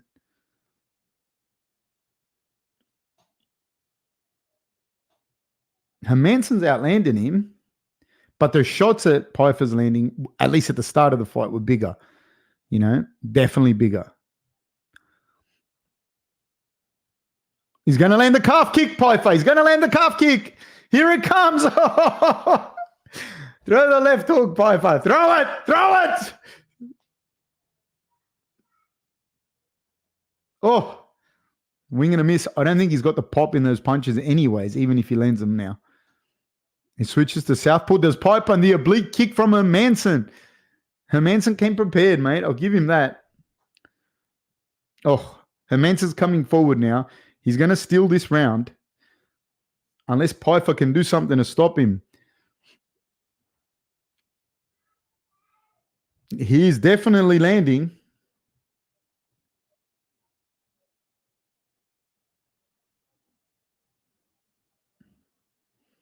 Oh, lands a little jab, does Hermansson.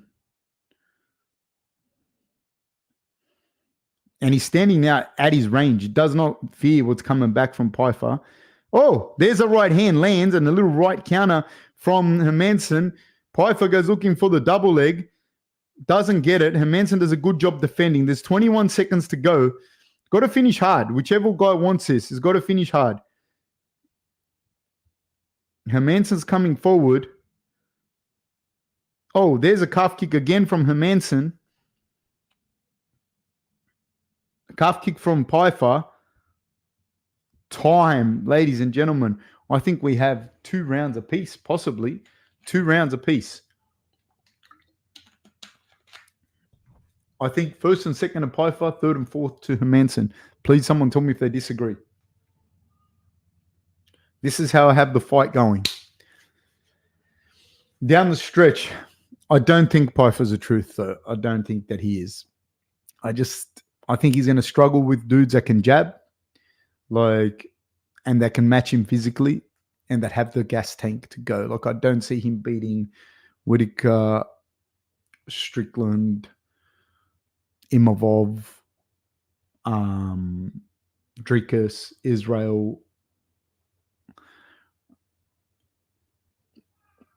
Maybe Vittori, maybe Costa, yes. I don't see him beating Aliskarov. I don't see him beating those guys, no.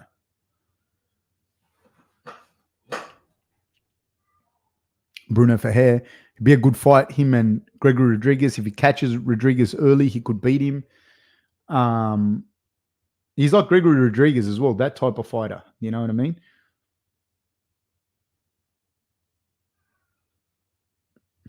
Oh, little left hook lands by Pyfer. Oh, there's another left hook lands by Pyfer. But the top guys, no, I don't see it. And there's things like that are glaring, like those calf kicks. This is the second fight in a row that he's been eating them. And Hermansson knows now that he's not like Pyfer's. He's got still heavy hands, but he's not. Oh, buckles a leg. But it's not stopping him from coming forward anymore. He's not really respecting the power now.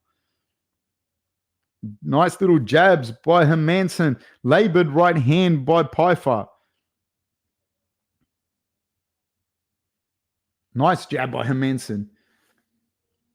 Pyfer's in trouble, dude. Pyfer's in trouble. 4 minutes to go. Oh, nice little jab by Hermansson. But see, I don't think Hermansson would beat Rodriguez. I just don't see it necessarily. I think Rodriguez is just a little bit.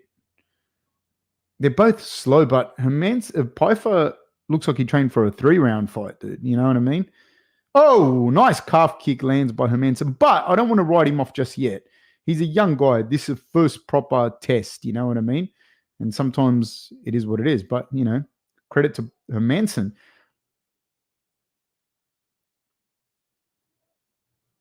Cooper Merritt says, didn't expect Pyfer to gas that hard. Do I think the cut is getting to him? He's a big boy for 185. Could be. Could be just that he's never been in a 5-round fight before. Could be that he thought he was going to get him out of there early, put a lot more into some of those punches than he should have. You know what I mean? Experience is a big thing as well. Oh, here we go. Do not get submitted, man. Don't get submitted. Don't fucking get submitted. Think about me, Pyfer. Think about me. Think about what's important here. Think about what's important, Pyfer. 2 minutes and 50 seconds to go. Think about what's important here, man. He's got the smash pass as well. He's smashing his hips. This is a fucking problem because he's not going to get up. His hips are smashed. Good.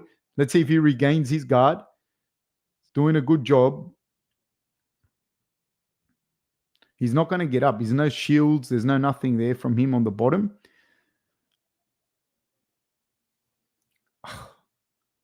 Mate, 2 minutes and 20 seconds to go. Hermansson's doing a good job of holding him down, man. Hermansson, stay holding him down, man. You don't need a submission to win this. You won the second, you won the third, you won the fourth, and now you're winning the fifth. The submission is not necessary, dude. It's not necessary. Little bit of ground and pound will get you the win. Stay there. Good. Get him back in guard, Pyfer. Pyfer, I don't need you to win for us. I just don't want you to get submitted, man. That's all. That's all. Let's work together here, man. Hermansson's doing a great job of just flattening him out.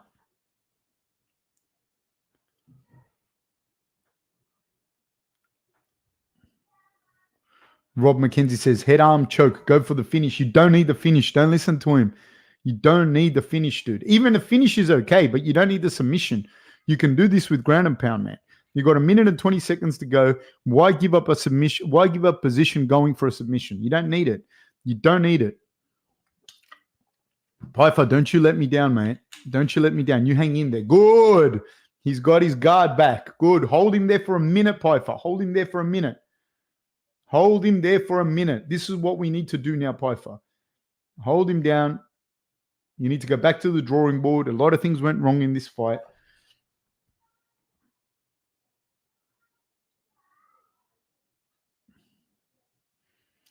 And the thing is, it's not to say that he's not the truth. It's just to say that right now, no, he needs a lot of work, you know. I don't know what it is, if it's the weight cut, if it's whatever, da-da-da-da-da.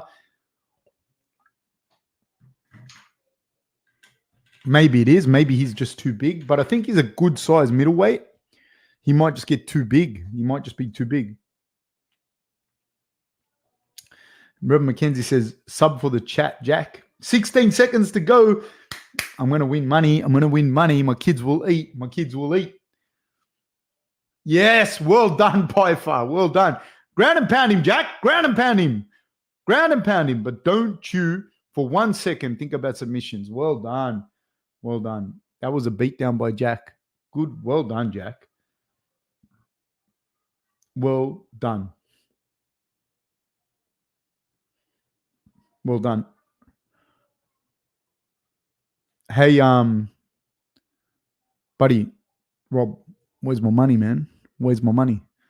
Cooper Marion says, Pyfer is actually a Rob fan, sorry to say. He's about to hand him his head and arm on a platter. Rob McKenzie. No, that was fantastic by Hermansson. Honestly, I'm really glad to hear him. I picked wrong every fight of this card, you know what I mean? Except for the Gregory Rodriguez versus Brad Tavares. I picked every fight wrong. And makes good on his bet. Well done, Rob McKenzie. Men of honor. Men of honor. That's what I like about you, mate. You're a man of honor. Thank you so much, sir. Thank you so much. What a fight, ladies and gentlemen. What a fight. Now, it was honestly, for Hermansson, good for him. Like, good for him. Again, it's one of those things now. I don't know what you do with Hermansson. I don't think Hermansson can compete. He's one of my favorites, to be honest with you, in that division. He can't compete at the top with those top guys, I don't think. And Pyfer is not the truth, unfortunately, in my opinion. And Hermansson won that fight 3, 4, and 5. That's my opinion. I'm very surprised if they give it to Pyfer. I thought it was very, very clear 3, 4, and 5. Hermansson won. Yeah. So, yeah, 3, 4, and 5 for sure. But again, it's one of those things. What do you do? What do you do with Hermansson? And then all of a sudden, this card was a for nothing card. You know what I mean? I don't know what you do with any of those guys other than Gregory Rodriguez. You fucking probably give him Pyfer, you know, to see where they're at. Honestly, that will be a good scrap. I think one of them is going to go down. I think it'll be Pyfer beats Rodriguez early, knocks him out, or Pyfer gasses and Rodriguez beats the shit out of him. That's one of the two ways that it's going to happen. But it was a bit of an underwhelming card, I'm not going to lie. But I had fun, guys, and thank you so much. I'm going to try and do... no, sir. No. You cannot see some honey like that anyways. No, sir. No. I have dignity, mate. I have dignity. So thank you so much, guys. I will catch you during the week. I'm going to try and do a breakdown at some point during the week. So thank you so much, guys, and I will catch you guys very, very soon. Take care.